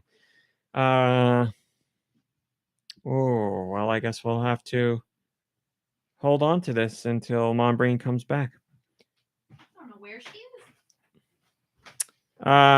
is. She's afraid of everything. I bet She's you gotta the be afraid of thunderstorm thunder. is scaring her. Yeah. Okay, MomBrain, you're back. Here I am. Top 10. Don't look.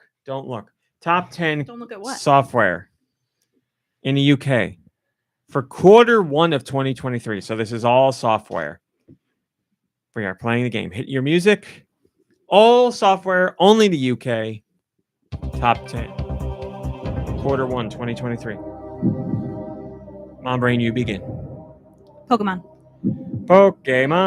Well, MomBrain is out right off the bat, making for an easy win here, Deux.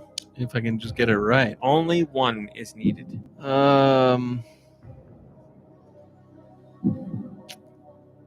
Kirby's Deluxe Superstar Edition, or whatever it's called. Okay, that is also not on here, so you guys have nullified each other. Begin again, MomBrain. No, can we?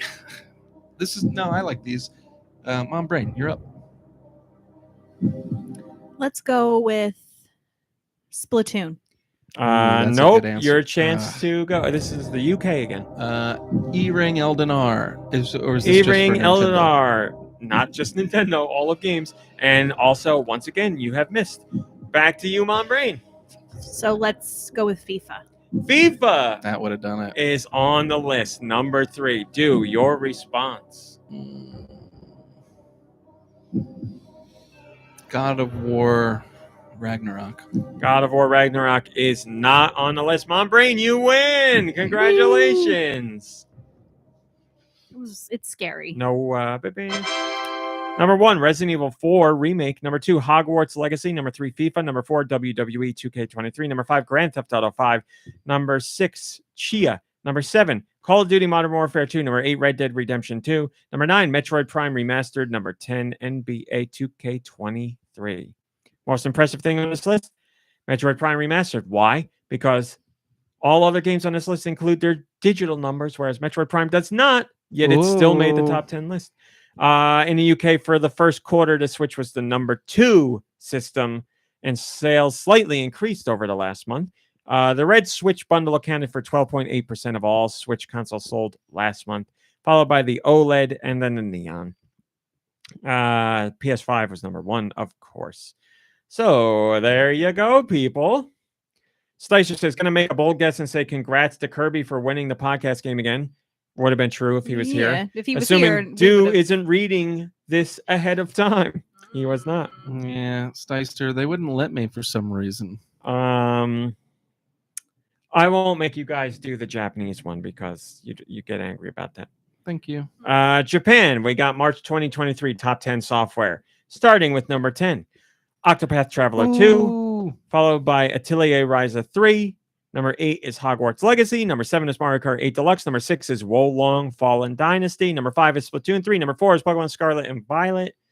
Number 3 is Resident Evil 4. Number 2 is Resident Evil 4. I guess they're separating by last gen and current gen. And number 1 is Kirby's Return to Dreamland Deluxe. Man, that's so funny. If we were doing Japan and not Europe, you were doing UK, not Europe. Would have been only good. UK. I think it's clear that I wasn't listening. Yes, and the best part is I say it twice every time because I know no one's listening, and still no one listened. In Japan, Switch returned to number 1 this time with 231,000 units sold, just beating out the PS5 at number 2 with 223,000 units sold. So very close, but Switch did it. Currybo says, wonder if Deux has learned this list. Say the right Kirby game this time. Peace and love. And this is a different person than that commented on the other one. What is it? Like people peace and love too. Got you down to a T. What's the deal? Like people listen to this podcast and like the deal Like, is listen to things people that are I paying do attention. and say. Yeah. That's not cool. Always under a microscope. Very quickly, Monster Hunter Rise, or the next Monster Hunter digital event is set for April 19th. So this will be about free title update 5, which includes the reveal of a quote fearsome elder dragon. Fearsome elder dragon that will be making their return. So it's one we know of, but we haven't seen them rear their head in Monster Hunter Rise Sunbreak yet. So April 19th, whatever they announce, don't worry, guys. We will be covering it for you. Well, we could, without spoilers, we will talk about it. Nintendo has released the final trailer for The Legend of Zelda Tears of the Kingdom. Finally. Nintendo's best trailer ever. And before it, I thought their best trailer was Breath of the Wild's final trailer. So I won't talk about spoilers because I said I wouldn't, but what a trailer. Nearly 4 minutes long, and it wasn't long enough. Yeah, it was good. Everything I saw, I said this to Do and some other friends. As soon as I woke up, I knew it was out. Someone else was covering the site. I opened up my phone to watch it, and I got like 15 seconds in, and I said out loud, "Oh my God," because I couldn't believe what I was seeing. I was just like, this, and it just kept coming. And the music and everything, I was like, oh, wow. Like, and as soon as it was over, I went right back in and watched it again. And then I went to my desktop and watched it again there. I don't think I've ever been more excited for a Zelda game. I don't think I have. Breath of the Wild was one I was most excited for before this because it was so different.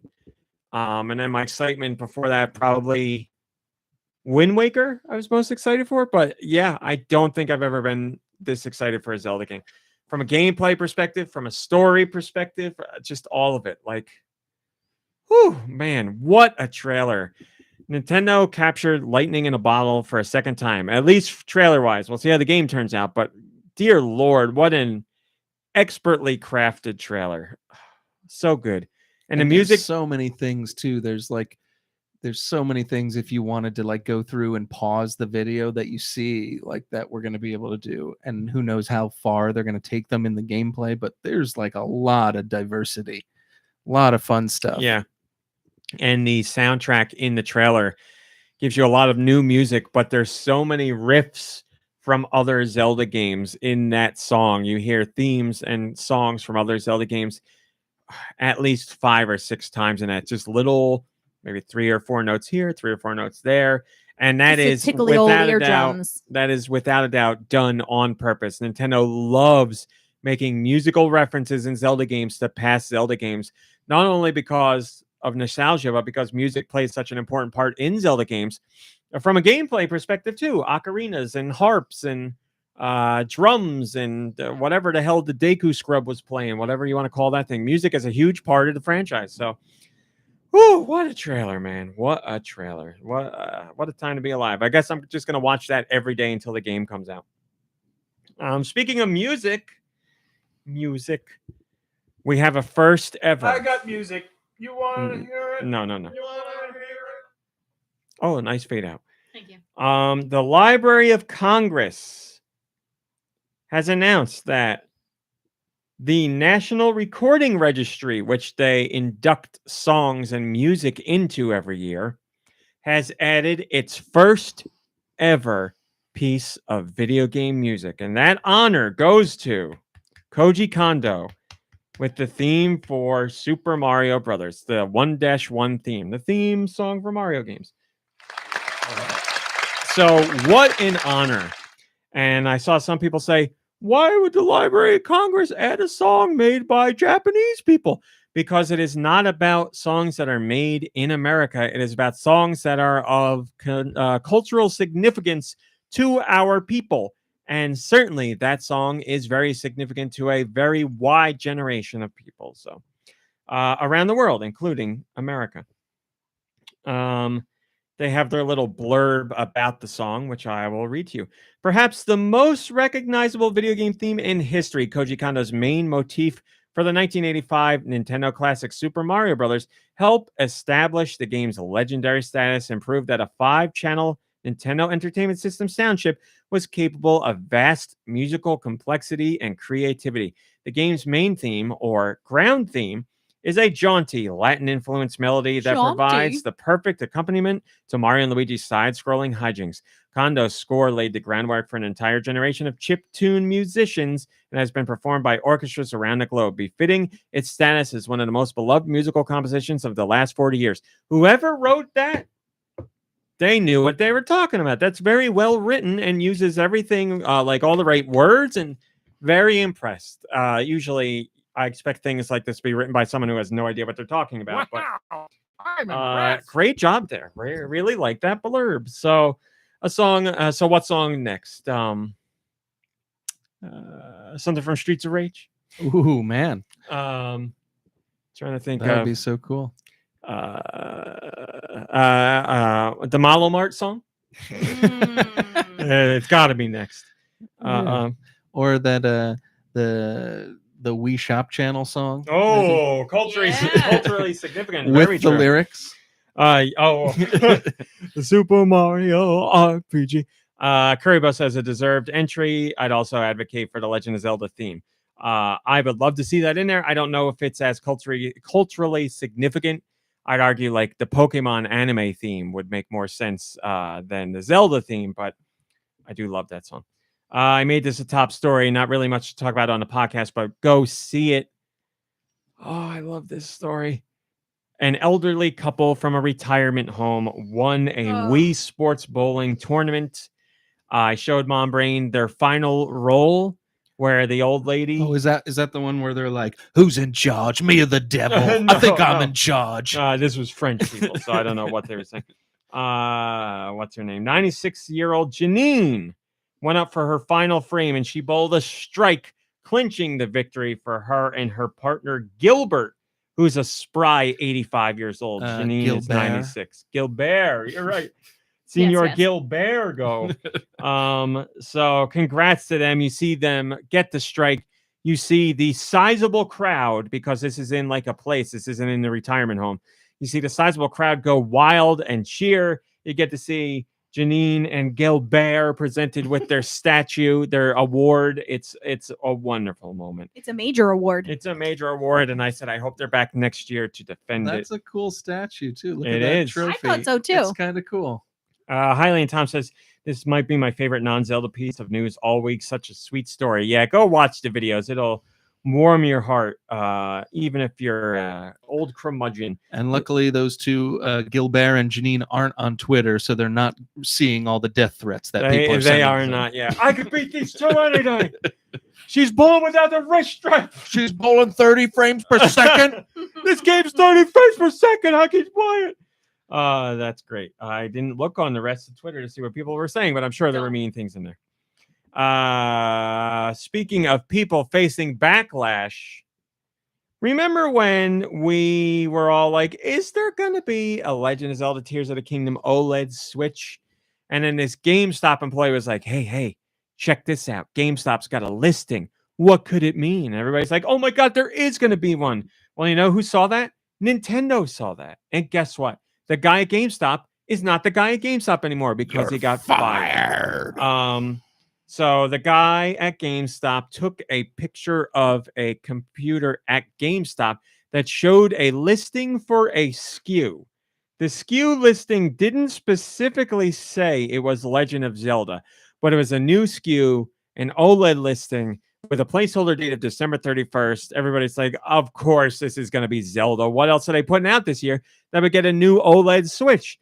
And then that story spread, and then it continued on from there. And then another leaker in another part of the world was taking pictures of things that turned out to be true. But anyway, Nintendo was none too pleased with this GameStop employee. The GameStop employee was brought into their business. They were asked to give over their keys. And the manager was like, this could go with a suspension, or you could get fired, anywhere in there. And they were fired. And while not confirmed by Nintendo, those close to the matter said that Nintendo was very adamant about this person not being an employee anymore and GameStop doing the right thing. So GameStop may have felt forced or strong-armed or felt like they had no other choice but to let this employee go. I don't know. I think that's fireable. I have to say, I'm And- sad the guy lost his job. Again, he knew he was doing something he shouldn't have. Yeah. And If you know you're doing something. And they knew they were going to fire him. They just said they suspended him, so he goes home without a scene, and then they call later and say, don't ask me why I know that, but that's how they do that. They say you're suspended, maybe fired, but we'll call you and let you know. And then when you're safely home with, with no way to harm them in person, then they tell you. It's, again, we're not heartless people. We don't not feel bad for that. We don't feel bad that he got fired because you expect that, but the guy lost his job. You can be sad about that. You know what's really interesting? So it's funny how that works in most places, but at least in New Jersey, in education, you get told that if you're not tenured. Once you're tenured, You can tell them. Yeah, well, once you're tenured, if you're paperwork. But if you're a non-tenured employee, they tell you like mid-April that you're not renewed for next year, and then you have to work the rest of the year. That seems like a horrible idea, right? And they like call you in on like a Friday afternoon, and they're like, "Sorry, like you're not and tenure. It's like after like 4 years." So you've been working there for like 4 years, and then you could work there like 3.5 years, and then be told. And they say next year you're not coming back, but finish out the school year, all of May and June. Joe Shabadoo says this guy only had 1 week left before that sweet GameStop pension was going to kick in. That makes it worse. 1 week to retire. So now that poor GameStop is going to have nobody to watch over it when no customers come in. I don't know how they're. That's how they could afford to just like send the guy home. We're going to send you home. You're fired. We will also not be replacing you because no one comes into the store. So we're just going to let it do its own thing. Totodial says, wholly deserved. Good on GameStop for following through. Wholly deserved. It's strong wording, but I agree with the sentiment. He I don't want to say deserved because it sounds like you're coming down on a guy. He couldn't have been surprised. He couldn't be surprised. Like, you hate to see somebody lose their job. It's a fireable offense. Yeah. Just something about saying wholly deserved makes me feel gross. Yeah, I know what you mean. They were within their right to let him go. Yes, that's what it is. North America. What do we got? Sorry. Did a dad noise. What do we got here this week? Let me tell you. We got Castle of Shikigami 2, God of Rock. God, am I happy that game's coming out because I've been posting all their soundtrack releases leading up to the release, and I think there's been 800 of them. Mega Man Battle Network Legacy Collection Volume 1 and 2, or you can get them all together in one thing.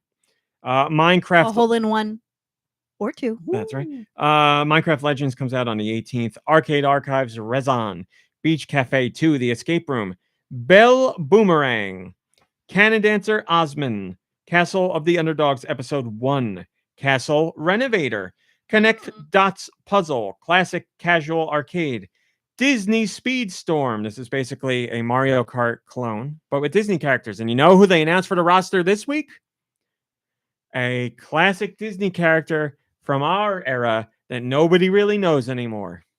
And you know him from the park. You definitely know him. I'm pretty sure you know him. From the park. Yes. Figment? Figment is correct. Oh, well, Figment is like real big right now.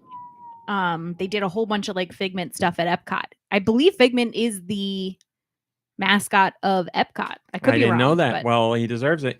He's a playable racer in this game. Remember, this is the early access version of the game. Just like they did with Disney Dreamlight Valley. Eglian Epopea Bundle.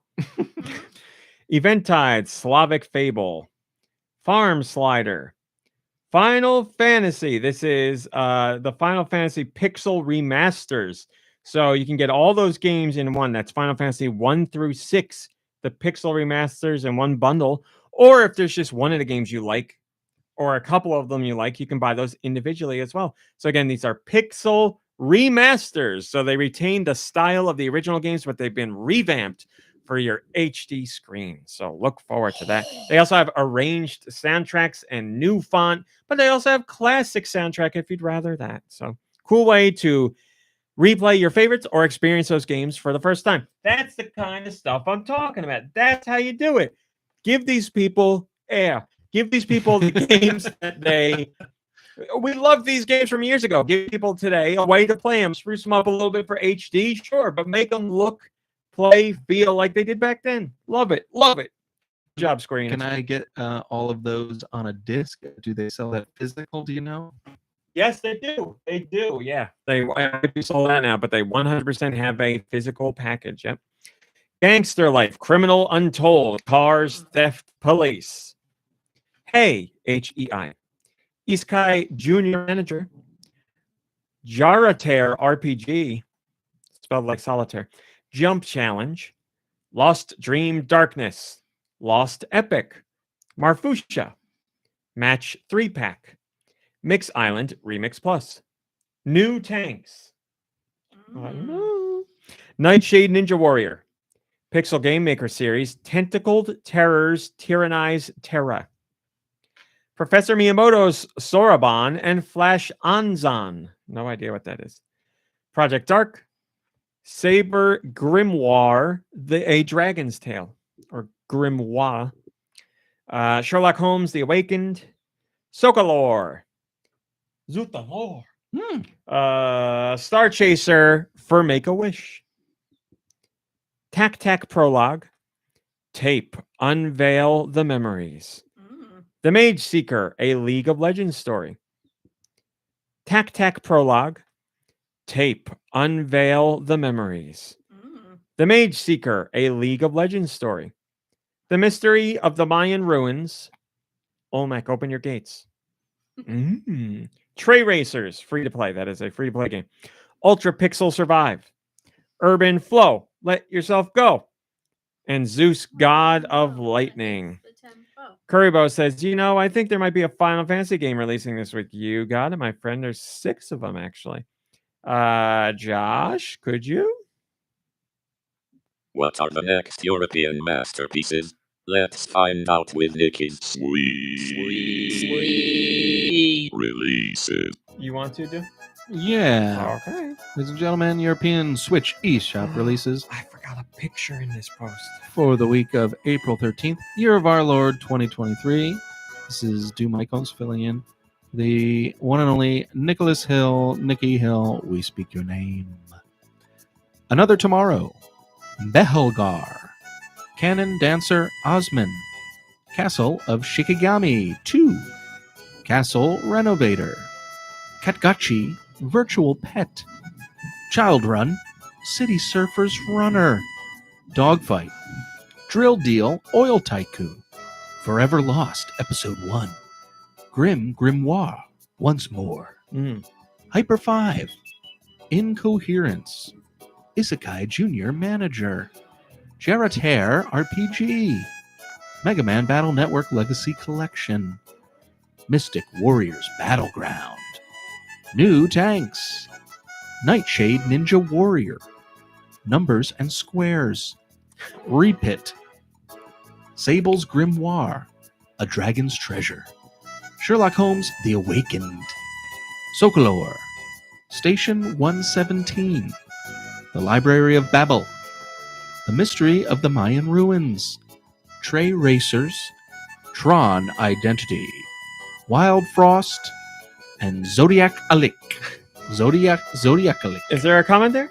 There is. Steister says, SLU, baby. Kidding. I know a lot of people are excited for Mega Man Battle Network. Hope it's a good collection. Well, that's funny because our resident Mega Man fanatic, Jack, did a review of this game. I can think of no one better to review these titles.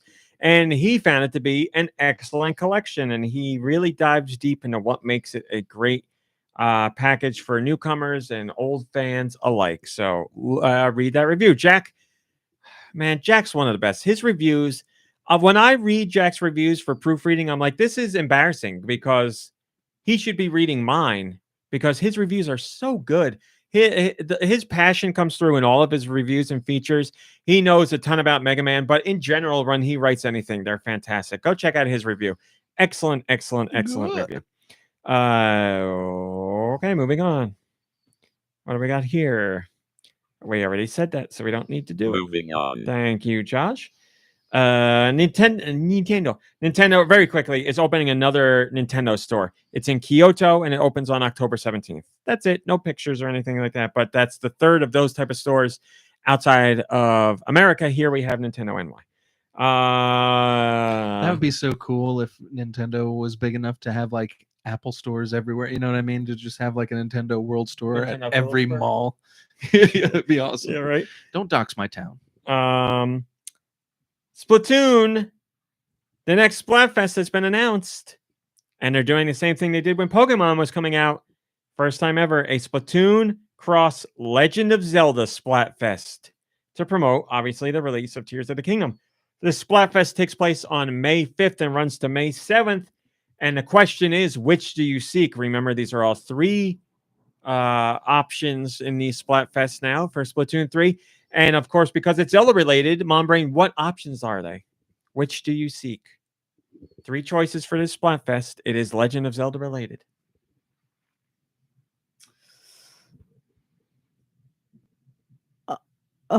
Oku's, Epona. Oh God, no.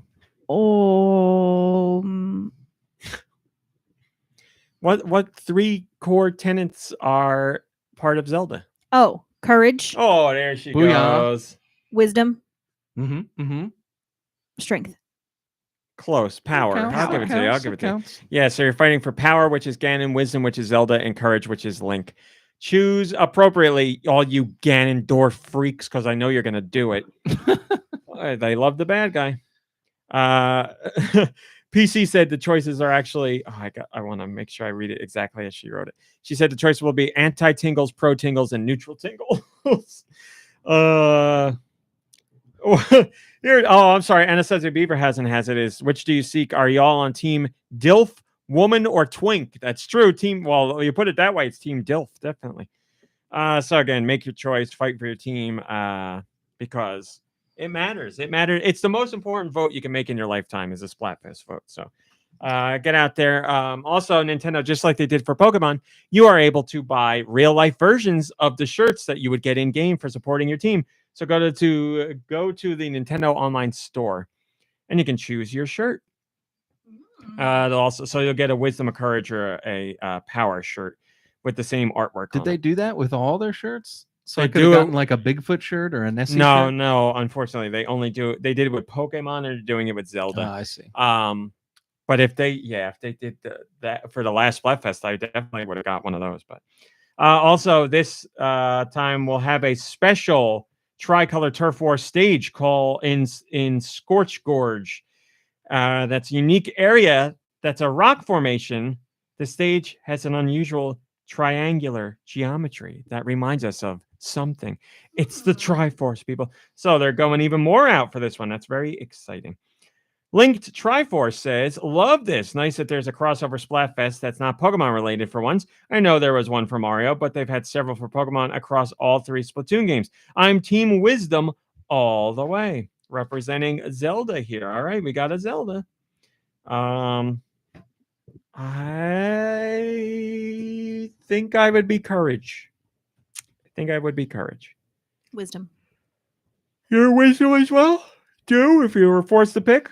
Courage. All right, Yeah, no that's the Ganon best fans one. here. And we're going to leave that last one because it's a spoiler. There you go. We're done. We done did it.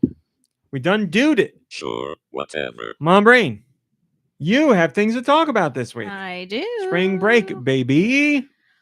What have you been playing? Well, Merge Mansion, Penny and Flo, of course. And then I started the Tron visual novel. Tron Identity. Thank you. I haven't gotten a chance to play a ton because when I find a good time to sit down and play, raw meat is usually Fortin. Fortin with the boys. I've enjoyed it. Try and stay away from spoilers. Yeah, but I mean, please elaborate. I really like the atmosphere of the game. I like the music, and I like the story.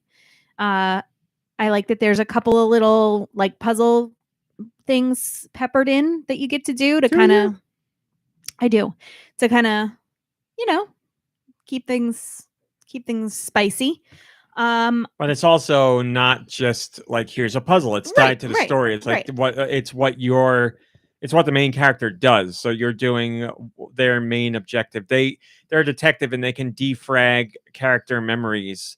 And you actually go in to do the defragging, and it's handled through a circular-based minigame that's representing the identity discs that have been part of Tron since Tron was first around. So yeah, we have an identity disc somewhere here. It's downstairs. Yeah. I want it now. All right, we'll go dig around in the basement later. Gonna. Maybe you'll find a cat. Yeah, I was just gonna say that. Yeah, I'm enjoying it. It's a nice, relaxing, peaceful game to play. If you're into a visual novel, or you're into Tron, maybe you're looking for something to do on this gloomy day. It would be a perfect game to play. It is raining in the game the whole time. Yeah. Is that it? Yeah. Do. So it's raining in the Tron world? I didn't know it could rain there. It is raining. Yep, again. So I played some Fortnite with the gang. It's always a good time. They've got the Attack on Titan stuff on Fortnite right now. Baby. So the ODMs or whatever they're called are pretty cool. Yep. You That's shoot around. The gear where you fly around. It looks like it'd be really bad on your back. Because when they get pulled forward, their back gets thrown backwards. It happens in the anime. Yeah, it's kind of one of those things where you're just go with the flow, go limp, and it just drags you where you're going. Yeah. Yeah. Well, anyways, so that's happening there. I beat Ghost of Tsushima this morning. Oh, congratulations for the second time. For the second time, yeah. 50 hours and 22 minutes. Did everything, did it all. I've seen everything. So there's really only one choice to make in the game, and I made it differently at the end. Nothing changed really about anything other than the rewards that you get at the end. But I've seen everything. But yeah, it's a great game. I know it's it's not for everybody, but it was for me, and I'm glad that I mentioned last week that I was playing it kind of to get a last hurrah before Tears of the Kingdom ruins other open world games for me, like Breath of the Wild did for a while. So that's what I'm going to be doing once that comes out. Tears of the Kingdom looks awesome. I don't really know what I'm going to be doing this week because I got one more week to go, or 5 more days to go before Dead Island, because I'm really hoping Dead Island kind of sails me into Tears of the Kingdom. I'm sure it will. But I played a little bit of on the Game Boy. I played Burger Time. Went back to it. No, I went to it for the first time.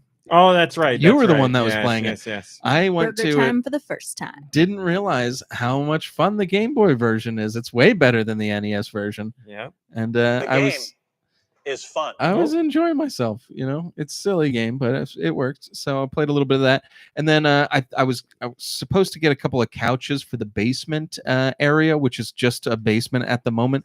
But once I get these couches in there, then I can kind of put the finishing touches on a little game room that I've talked about a little bit. That's down there. I want to go hang out in that room. It's just the older games, though. It's like Xbox 360, my PS2, my Wii, stuff like that. I had an extra Super NES Classic, so I put it down there. Who the heck cares?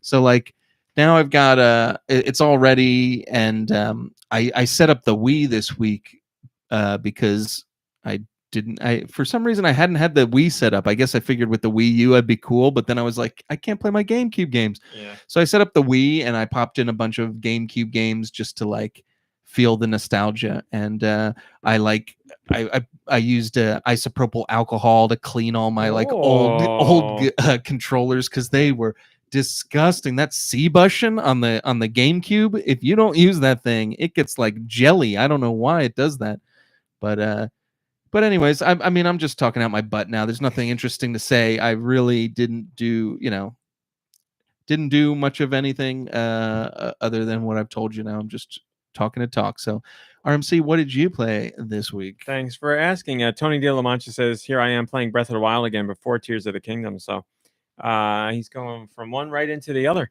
And hello, thanks for joining us. What did I play this week? I played Fortnite, obviously, really liking the Attack on Titan stuff.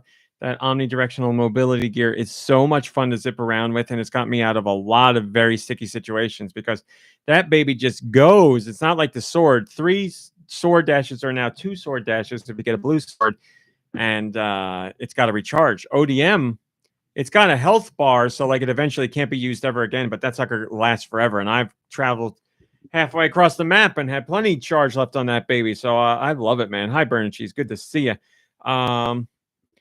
So really liking Fortnite as always. A lot of fun. I also have been playing The Adventures of Poppy, which is a Switch game that looks like an old NES game, but it's a brand new game. I did a gameplay video of it. If you'd like to hear me talk about it at length, you can check out the YouTube channel. It's similar in style to Xanadu, so it's kind of a Metroidvania.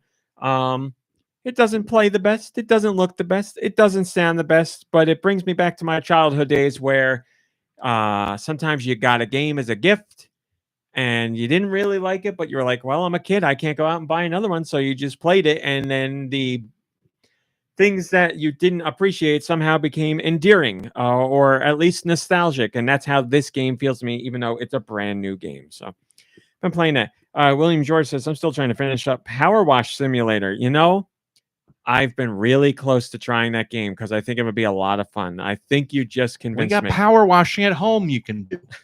Not Final Fantasy VII power washing. They put in that free content in there. So I want to clean up the Shinra building and whatever that tank is or whatever. You don't even know the name of the city that the Shinra building's in. I don't. Yeah.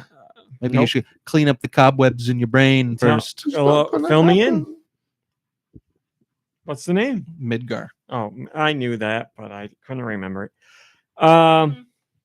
So I played that, and then I spent the majority of the week playing Tron Identity, which I wrote a review for, and it's out there now. And last week, it was killing me to not talk about it, but now I can talk about it. You should read the review for my full thoughts, but Tron Identity is one of my favorite visual novels. I think if you are into visual novels, it's a must purchase because it does the Tron property so good.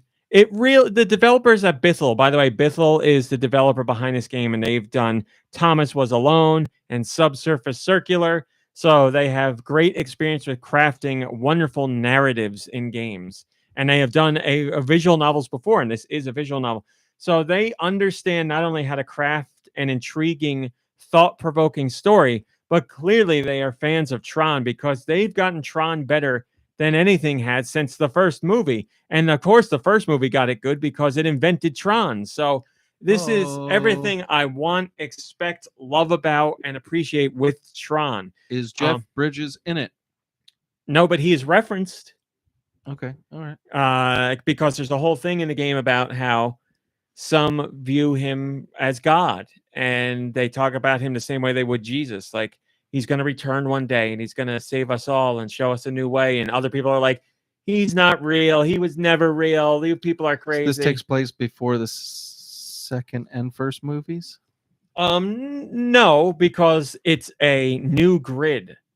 Oh, so there's only whispers of what has happened. And there's a thing in this grid. There's a library where trees are grown, digital trees, and the trees are like growing on. There's a librarian that fosters the trees because they grow as knowledge grows.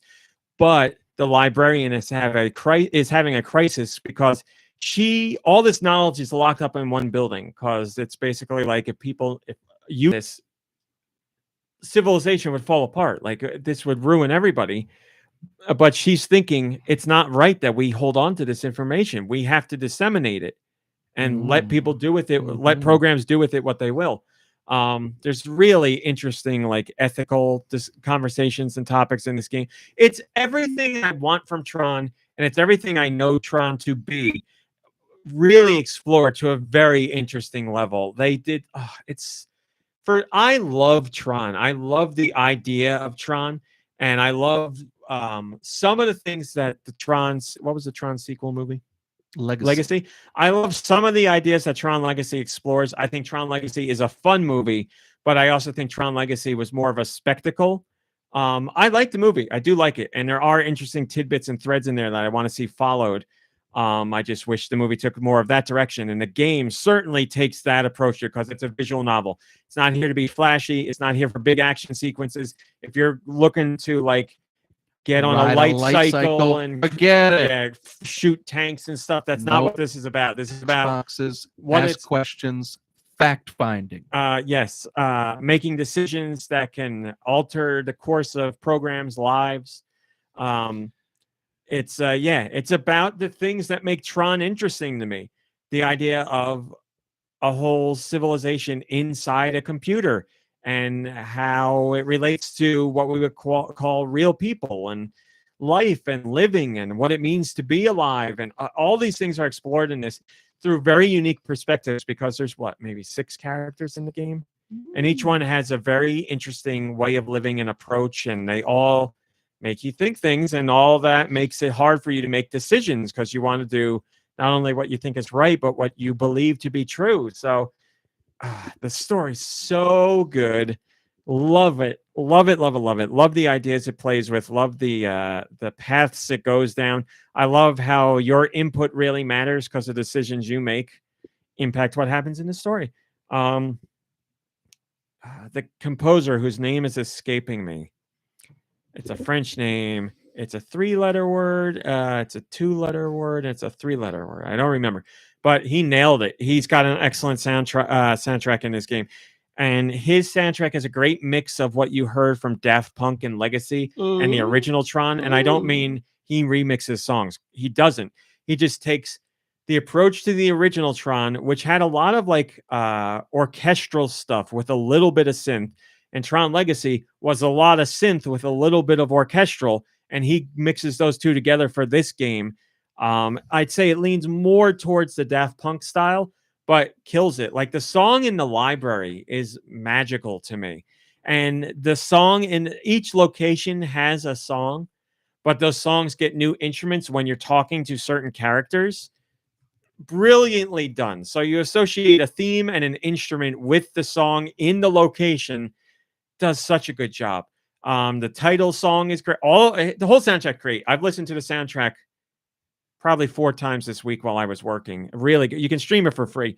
Awesome stuff. So William George says this Tron game sounds a bit like a Blade Runner game. Yeah, I mean, if you like the things you get out of Blade Runner, you will get some of those from this Tron game, without a doubt. Tron Identity very much takes a Blade Runner style approach to how that story's handled.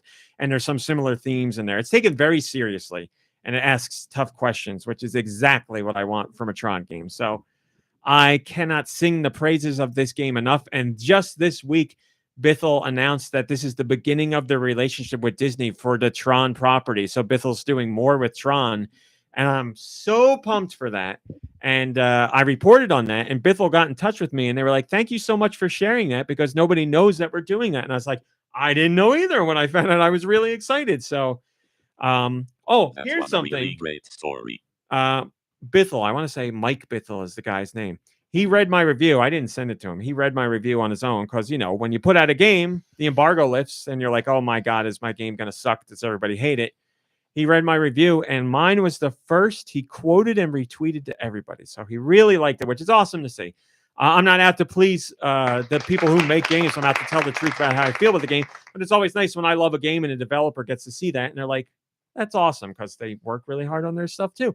But the higher praise, my review, was retweeted by Nintendo's Bill Trinan.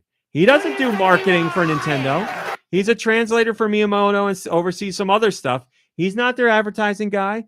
He's just a guy that read the review and liked what I said and retweeted it. So that's awesome. And I sent him a thank you as well. That was really cool to see. Bill very rarely does that kind of stuff, and he did it with this review. So I guess he's very passionate about the game too, and he liked my review. So that's awesome to see. I couldn't ask for a better response. So if I haven't sold you on the game, I don't know what else to do. It's $15. It's cheap. It's cheap. Throw some gold points in there too. It's For a a short $1. game. It's like 4 hours. And it's replayable because your decisions impact what happens, who lives, who dies. So there's reason to go back. There's also, it does a really cool thing where I didn't even talk about the puzzle stuff. Like I said, or like you said, you're right. I was over there. I was on your side of the table. I apologize. I apologize. Closer to me than I am. In the game, you help programs defrag because there's been an explosion and they've lost pieces of their memory. And as a detective, I forget what the detectives are called, but you defrag their identity discs to help them get back some of their memory. It's like Department of something, yeah. I want to say DOT. And you play this as a game, and it's a circular game, like Tron. it's like a wheel that has spokes on it, and the spokes have numbers and icons, and you have to match them to clear the grid to clear the funk out of these people's identity discs. And they get their memories back. It's a cool little game, and you can play that game separately in Tron Identity. If you just like the puzzle game, you can go to a mode that's only the puzzle game. And if you don't like the puzzles or you get stuck on them, you can skip those completely. But it's cool to see how you do the defragging and then that unlocks more memories. There was something else I was going to say. It's gone 4 hours. Make decisions again. Different outcomes. It's gone. Just play the game. Holy crap. If you're cool with visual novels, play Disciples of Tron. There you go. Thank you, Dre Gamer.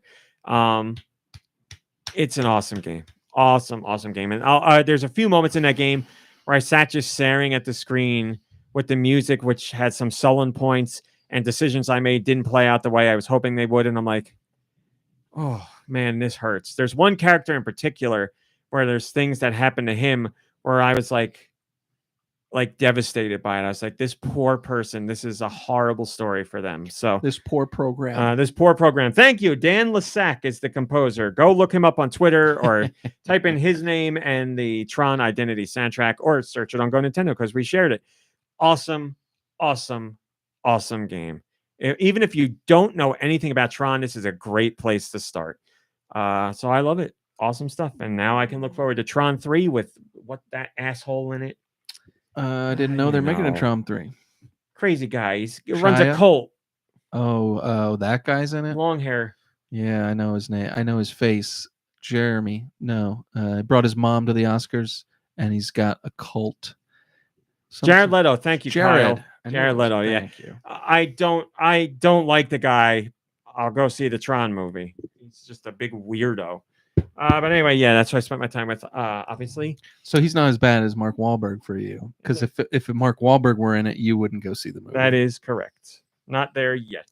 But the cult thing's pretty messed up. The cult thing is messed up. I think he's mentally messed up. Like, I think Mark Wahlberg is just a racist. And I don't... I think there's something like deeper going on with Jared Leto where it's like something's wrong with his brain. He's got a weird Jesus thing. Yeah, something's up. Whatever. I don't know what's going on with him. That's what I played. That's it. There you go. Let's do questions. Send your questions. Oh, by the way, I need questions, please. Send your questions to goninpod@gmail.com. Where do I send those questions? goninpod@gmail.com. They can be about Nintendo video games in general, whatever the hell you want. Anastasia Beaver has on his question. They say, do you ship Boweigi? If so, I am suing all of you. I don't ship Boweigi, although I do like their relationship. It's sticking two characters together in a relationship. And shipping them is liking that? No, shipping them is putting them together in a relationship. It's short for and then what's Boweigi then? Is that like is a Bowser and Luigi together? As a husband and wife. It could be romantic if you want it to be that way. In a relationship, it certainly could be a romantic relationship, yeah. No, I don't ship them. Yeah, I don't ship them either. Is it okay to say I don't ship them? They say, do you ship Boweigi? If so, I am suing all of you. So it seems like they're against it. I just don't feel like I'd get anything out of their personalities together. So ship two I don't think characters. They would either. Ship two characters that do it for you. Wario and Birdo. Oh, hell yeah. The freaky stuff. Yep. I'm shipping them. That's a ship I'll sail on. They, I mean, come on. We don't say that. They are probably like, Birdo's probably like spitting out eggs, and Wario and her are eating them. Is Birdo a lady? Yeah. I thought Birdo was non-binary. All right. I bet you it's like the hot. I'd say Burn and Cheese. End the show. Just end the show. That's it. Burn and Cheese says. I bet you it's like the Hot Shots movie where she'll take the egg and break it over Wario's belly and it'll cook on his belly because it's so hot and steamy. Burn and Cheese said Wario would fart in Birdo's mouth hole. There you go. That's it. That's what's happening, and we're done. All right, then we're done with that question. I mean, you picked the perfect ship to ship, so Right? not gonna get any better than that. How about a Tingle and what's his name? Bolson. That's a match made in heaven. Give it. That's a great one. Holy crap! Imagine the Tears of the Kingdom. that Fingers they could crossed. build with that. Right. Imagine you what get a bird's eye Terrytown view. could be. Yeah. Oh man, now I want that relationship more than ever. Somebody, I'm sure it's out there. Somebody's done. Everybody's done everything. No thoughts are original. We also have a Patreon question. MomBrain, did you know you could join the Patreon For $1. for $1? Thank you to the new joiners lately, the new patrons. I appreciate it. Hope you are enjoying it. PC, you are wrong. PC says Tingle deserves to die alone. That's wrong. A horrible take. That's an L take. L, PC. that is an L. Guybone says, hey, pod crew, what are you currently looking forward to? Big or small, long-term or short-term? My favorite kind of question, because my life is spent looking at what's coming next that I'm excited about, and that keeps me going. You got to stay present. I am Live in the present, now. but I think about it's when I'm doing the things I don't want to do. I'm like, well, this is coming up, and that's really exciting because I get to see friends or I get to see a thing I want to see. Do you know what I'm currently looking forward to? Young and Restless. Yeah. There's been Oh, been great some big story. stuff. I'll tell you the very, very short version just because it's tantalizing. A woman faked her own death, got somebody else blamed for killing her. This woman that faked her own death has come back to witness her own wake in disguise. Oh man! So she's In standing there disguise. watching In a people wig talk and about her glasses. being Oh, dead. that's so cool. Amazing. Like- and wait, the real like zinger is she's doing it to get back at a woman who like 20 years ago, 15 years ago, faked her own death. What? And then 15 years later came back to stake her claim in the family. Also, and during all that happened in the show, like that really. yes, all that Yes. has happened in the show. Also, at the wake, one guy is like, "I have so much I don't know how to say it. Perhaps I'll put it into a song." Because and then he's a walks famous over singer. to a piano and plays a song and sings about this woman who's dead as she's watching him. It's great. That must It's have been great. amazing. And all her kids are there and her grandkids there and she's no one and no one knows but her. she's She's dressed in a up like disguise, one of yeah. the like But waitresses she at was the able jazz to lounge. do this by herself, like so nobody knows. Like, She Well- worked with someone to get it done, but they're a shady character. okay, cool. So, but Nice. anyway, what are you That's looking forward great. to? It's so good. I'm glad that it was at the wake too in disguise, like because I was like thinking like, oh yeah, at a funeral she'd probably hide behind a tree or something. Oh, But no. no, like this is No, like no, totally full disguise got a at wig, the a wake. hat. That's so cool. And the way she faked her own death and she's setting up this other lady to take the, Take the fall. Beautiful. She fakes her own death at the gala, and at the gala they happen to be commemorating a new jazz lounge to someone that passed away in the community. She fakes being poisoned at the gala, and the ambulance comes to take her away, and the ambulance catches fire and she What? burns in the ambulance. This is like a WWE thing. Right. Yeah. And her daughter decides to host her memorial in that jazz lounge. So As you would. Of course. and the daughter blames this woman who faked her own death forever ago and has come back Yeah. for her mother's death, rightfully so. She would be, right? But this woman is her mother-in-law. See, you're getting too into the Oh. weeds now. It's a lot. It's very exciting. And she asks the mother-in-law at the funeral, she's like, would you like to say a few words, Diane? Would you like to say anything about my mother? Anything you're feeling right now? This is It's great. great. It's so good. What is the other thing you're looking forward to? The end of the school year. Oh, not that far away. How many days left? I don't know. What do we got? We got half April. We got May, and oh my God! Wow, like it's really 40 here. days or something like that. We're Maybe close. even less. Coming back from spring break, everyone is done. They Well, are we haven't ready even for the end done of the year. state testing yet, so It's over. Kids Yeah, are yeah, out. yeah. They're So gonna are be the hitting the teachers. gritty and whatever else, making noises like they shouldn't be, and Oh my god. all that. Dad groans, we'll call them. What are you currently looking forward to, big or small, long term or short term? You said what is it? Dead Island 2? Yeah, I've got. I guess I can't hide. It's definitely 2 video games. Dead Island 2 in about 5.5 days, and Tears of the Kingdom in about 22 days, 25 days, 25. But anyways, yeah, I actually like. I think I mentioned this before. I download not that you can't just put it into your calendar, but I downloaded an app called Countdown, and I like put in like the dates, and it it doesn't even do anything. Like it just literally counts down the days. But I go in there every morning and I take a look, and I'm like, yep, still just one day passed. But yeah, that's what I'm looking forward to. I'm a big child. I am looking forward to Tears of the Kingdom. Obviously, that's way up there. I'm looking forward to SmackDown and Raw in 2 weeks because it's the draft, and that always shakes things up in a really big way. So I'm pumped for that. See where people land. I am excited for Demon Slayer because the 3rd season has finally come on, and it debuted with the episode MomBrain that you and I saw in theaters. So that means, I believe tomorrow is the first real new episode. So I get to see that. That's very exciting. I am looking forward to Guardians of the Galaxy Volume 3. We have our tickets. We're ready to go. That's May 5th. I'm looking forward to some family and friend get-togethers that are happening within the next month. We got a family gathering. We got a friend gathering at some restaurant or something. We got other stuff in there, so lots to look forward to there. I know I'm forgetting some things, but I always look forward to a lot. I'm looking forward to the last episode of The Mandalorian this season. I want to see what's going to happen there. I'm looking forward to Secret Invasion, which is in June, so that's a bit out there.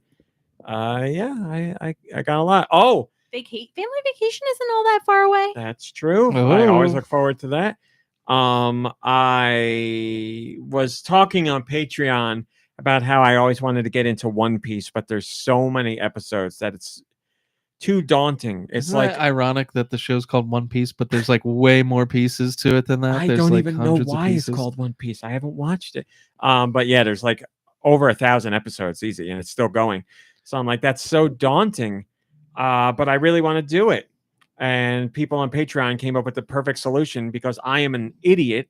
They're like, read the manga. And I was like, why did I never think of that? That's what Red Souza just said. So MomBrain was nice enough to pick it up for me. Or were we out together? Oh, no, you got it for me. I did get it for you. MomBrain bought me the compendium of 1, 2, and 3, the beginning of One Piece. So I am going to read that, and I'm very excited to get into One Piece. So I'm looking forward to that. Because then come before the show? Yeah. I mean, they're going congruently now, but the manga is ahead of the show, and the show adapts what the manga does. But I'm starting with the physical compendium, and then I looked up like the subscription service you can get for like $2 a month to read all the rest. Oh, sorry, all the rest of the. I wouldn't be making a thing out of it if you hadn't made a thing You're out of right. it first. All the One Piece manga releases. So I'm very excited to go down that rabbit hole. And like I said, I'm always reading regular Marvel comics on the Marvel Unlimited app. So I'm always looking forward to a lot. Looking forward to Fortnite every night, probably tonight. So yeah, I love having things to look forward to. And because I'm into a lot, I look forward to a lot. So that's that. Yeah, that's great. That's it. Yeah. Let's do music, but only a little, since it's just us two. Okay. I mean, let's face it. You're the only one who ever answers. All right. How's 5? No, that's too many. I've got them already. And how about 4? We do 6, and you want to do 1 less? We need to do at least 2 less. I got music. You want to hear it? You want to hear it? Oh. Send your music to GoNinPod. That is GoNinPod. Do MomBrain a favor. Put music in the title. We do not have a lot of questions, but we certainly have a good amount of music, but we could always use more. We have we got a lot of music in there. But send more everything. Send it. This one comes from Steister.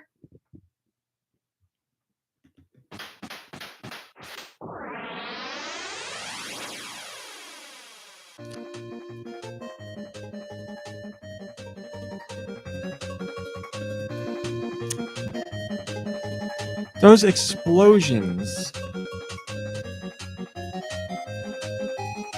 I don't even know what system this is. Is this like now? Yes. Okay, that's why I don't know. Those explosions were. Can you go up more? Are we in outer space? Are we a shmup? I don't think so. Okay.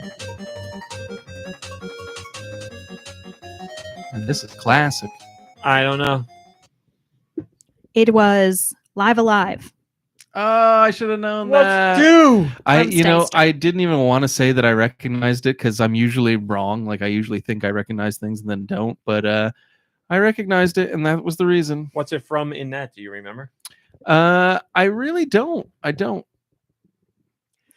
You know what I was going to say? I was going to say those explosion sound effects really sound Square Enix to me, but then I didn't because you said it was Switch. Man, but I wasn't thinking Live That's Alive. funny because as soon as I heard those explosions, I was like, I think I know this. And then I heard the song, I was like, I think I know this. Yeah. But again, usually I get the answer, and it's like some crazy thing that you've never heard of. They're or very I've never heard of. that explosion sound effect, that style is very Square, old Square. I recommend, even though I didn't catch that, I recommend the rest of the soundtrack to people listening out there in Radio Land. Listen.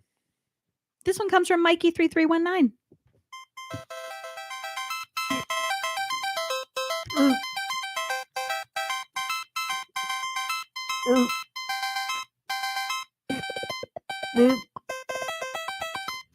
So it's on the NES. Yes. It's a cat puking. It's got to be some I don't know, some track and field game or something. Mm-mm. Some kung fu game. Nope. Some racing game. Nope. Football game? Nope. Sports of any kind. No. Outer space. No. Airplanes. Man.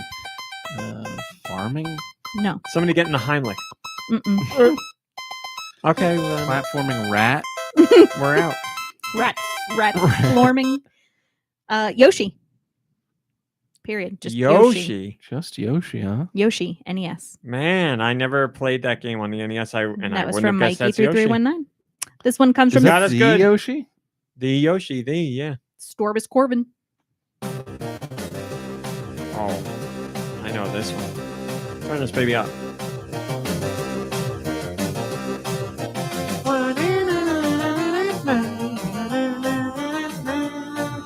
Unmistakable Sunsoft sound. That is a Sunsoft game through and through. All their games had that bass, man. I believe this is a game I've only played a very tiny bit, but I've listened to the soundtrack for years. Journey to Silius. It is. Great soundtrack. It's hot. Want me to leave on that? Is that 3 or 4? It was 3. So then, that composer, man, he did them all. Fester's Quest and Batman and Journey to Silius and there's something Shadow of the Ninja. He nailed all those soundtracks. Did he do Sunset Riders? No. Poor guy. No, he did not. That's an amazing Konami guy. I don't know his name now. Oh, that's not Sunsoft. Nope. This one comes from Nico Darunia.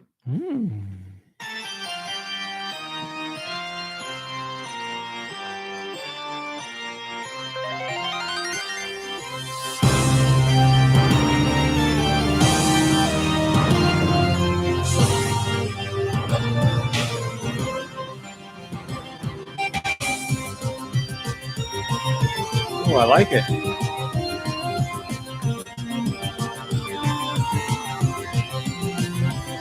What system? 3DS. Dream Trigger 3D. First party? Yes. Oh. Pokemon. It's Yes. got a Pokemon feel now that I'm thinking of. It's like a boss battle or something.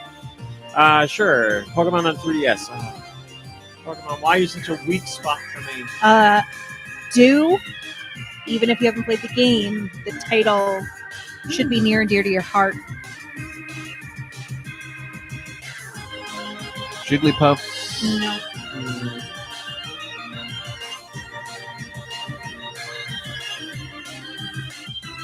I legit cannot remember the name of the Pokemon games on the 3DS. You know, it's like blank and blank. Yeah, I know. It's not Ruby and Sapphire. It's not Diamond and Pearl. It's not Brown. Well, why would I like it? Something, Brown. It's, Yes, it's something very near and dear to your heart. Rainbow, like Skittles. That's stupid. Like after I say it, it's so dumb. Like it's like already out of my mouth. It's dumber for me because I run a Nintendo site and I can't remember the name of the mainline Pokemon games on the 3DS. Yeah.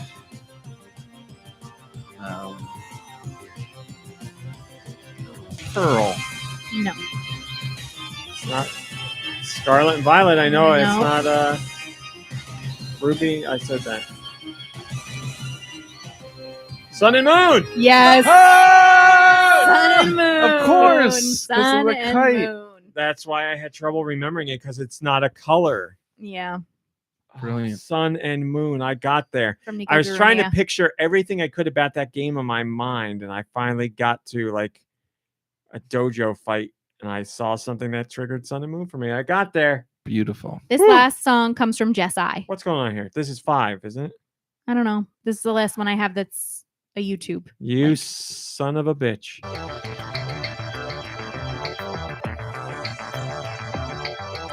We pulled the last one out of our ass, and now we're going to end on a loss.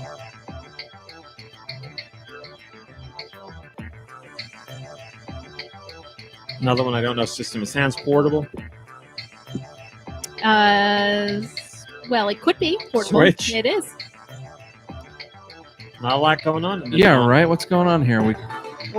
Let them cook.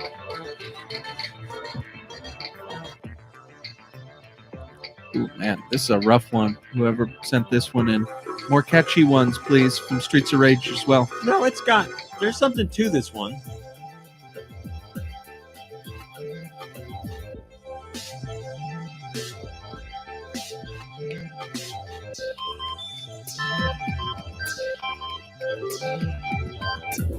I don't know. Go ahead.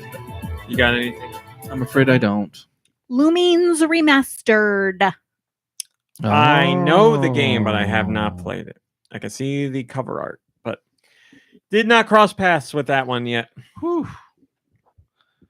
We really, Thank you, MomBrain. We really did You're it, welcome. didn't we? We got some good ones in there. Do you have a good one for us, Stu? I got a good one. Always got a good one. This one's not very good. Oh, I didn't know if one came in or not. This one crossed the desk. Oh, Came across the desk. It's a rumor of the week, ladies and gentlemen. Deux views. It's never news. Rumor of the week, starring Dew Michaels. Ladies and gentlemen, every week I bring you the craziest rumors, fit to print, truest rumors that you've ever heard. The juiciest juices We're that gonna ever were juiciest. squeezed. We're gonna eat. We're gonna feast. No crumbs. We're gonna eat. We're gonna eat tonight. So, ladies and gentlemen, you may have heard. You may have heard that. You may have heard this. You may have heard it. Tell you me may if have you've heard it. this. So, or not heard it, but you may have heard it. hold on. It's still kind of it's all a jumble here. So It Tears. looks written to me. It's Ladies and- encoded. okay, It's encoded. yeah, okay, it's written. All right, I'll just read it. It says here, Tears of the Kingdom pulled because of the art book leaker. So, ladies and gentlemen, instead of going after the art book leaker, they've decided to take 6 years of work and just scrap it. They were like, you know what? We're not even going to release the game anymore. You And leaked the game before it didn't, or you leaked the book before it came out. Well, we're gonna stop the game from coming out. that's Their exactly official what they statement did. is, "This is why we can't have nice things." It's true. It's true. It's but you know what? Maybe it's similar to like what happened with Quentin Tarantino's The Hateful Eight. That script got leaked. He vowed not to make the movie, and then when people were clamoring for it, Look at Anastasia Beaver. it came. So From Tears of the Kingdom to Tears of the Fandom. What am I looking at here? Oh, you've horrified Anastasia Beaverhausen. oh no. That's the appropriate reaction. Yeah, Joe Shabadoo's right. The TV spot leaked as well, so they're scrapping Breath of the Wild retroactively. They're just that game's gone. You won't be able to find it anywhere. They're gonna delete it off your Switch. Yeah, we're gonna be relying on GameStop employees to wait a grab them and give them out to people. Hi, Gecko Kitsune. I'm getting something here. Breath of the Wild is being retroactively removed. Tears of the Kingdom is done, and they've just announced that they're doing Majora's Mask 2, actually. Oh my goodness. Everyone's been clamoring for that. Oh, here's something else came across my desk. Miyamoto says that the one you just mentioned, Majora's Mask, is his least favorite Zelda ever, and he will die on that hill, it says here. Well, then rest in peace, Miyamoto. No! All right, everybody. Rumor, this just came in. Miyamoto died. I thought we were having a this just in battle. This is going to be one of those things where, like, this week he'll actually die, and we'll be like, "Oh my god, we I lost would it." no, he's living. Please stop.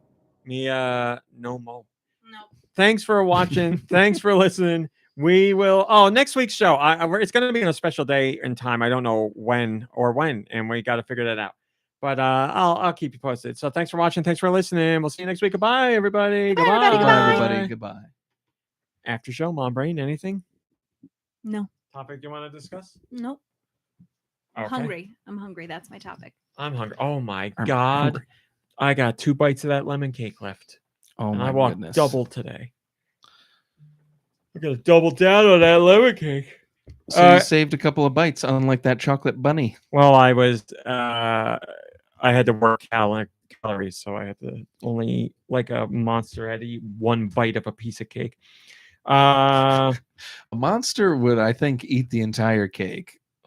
That's true. Opposite monster, a freak. Some peripheral talk this week.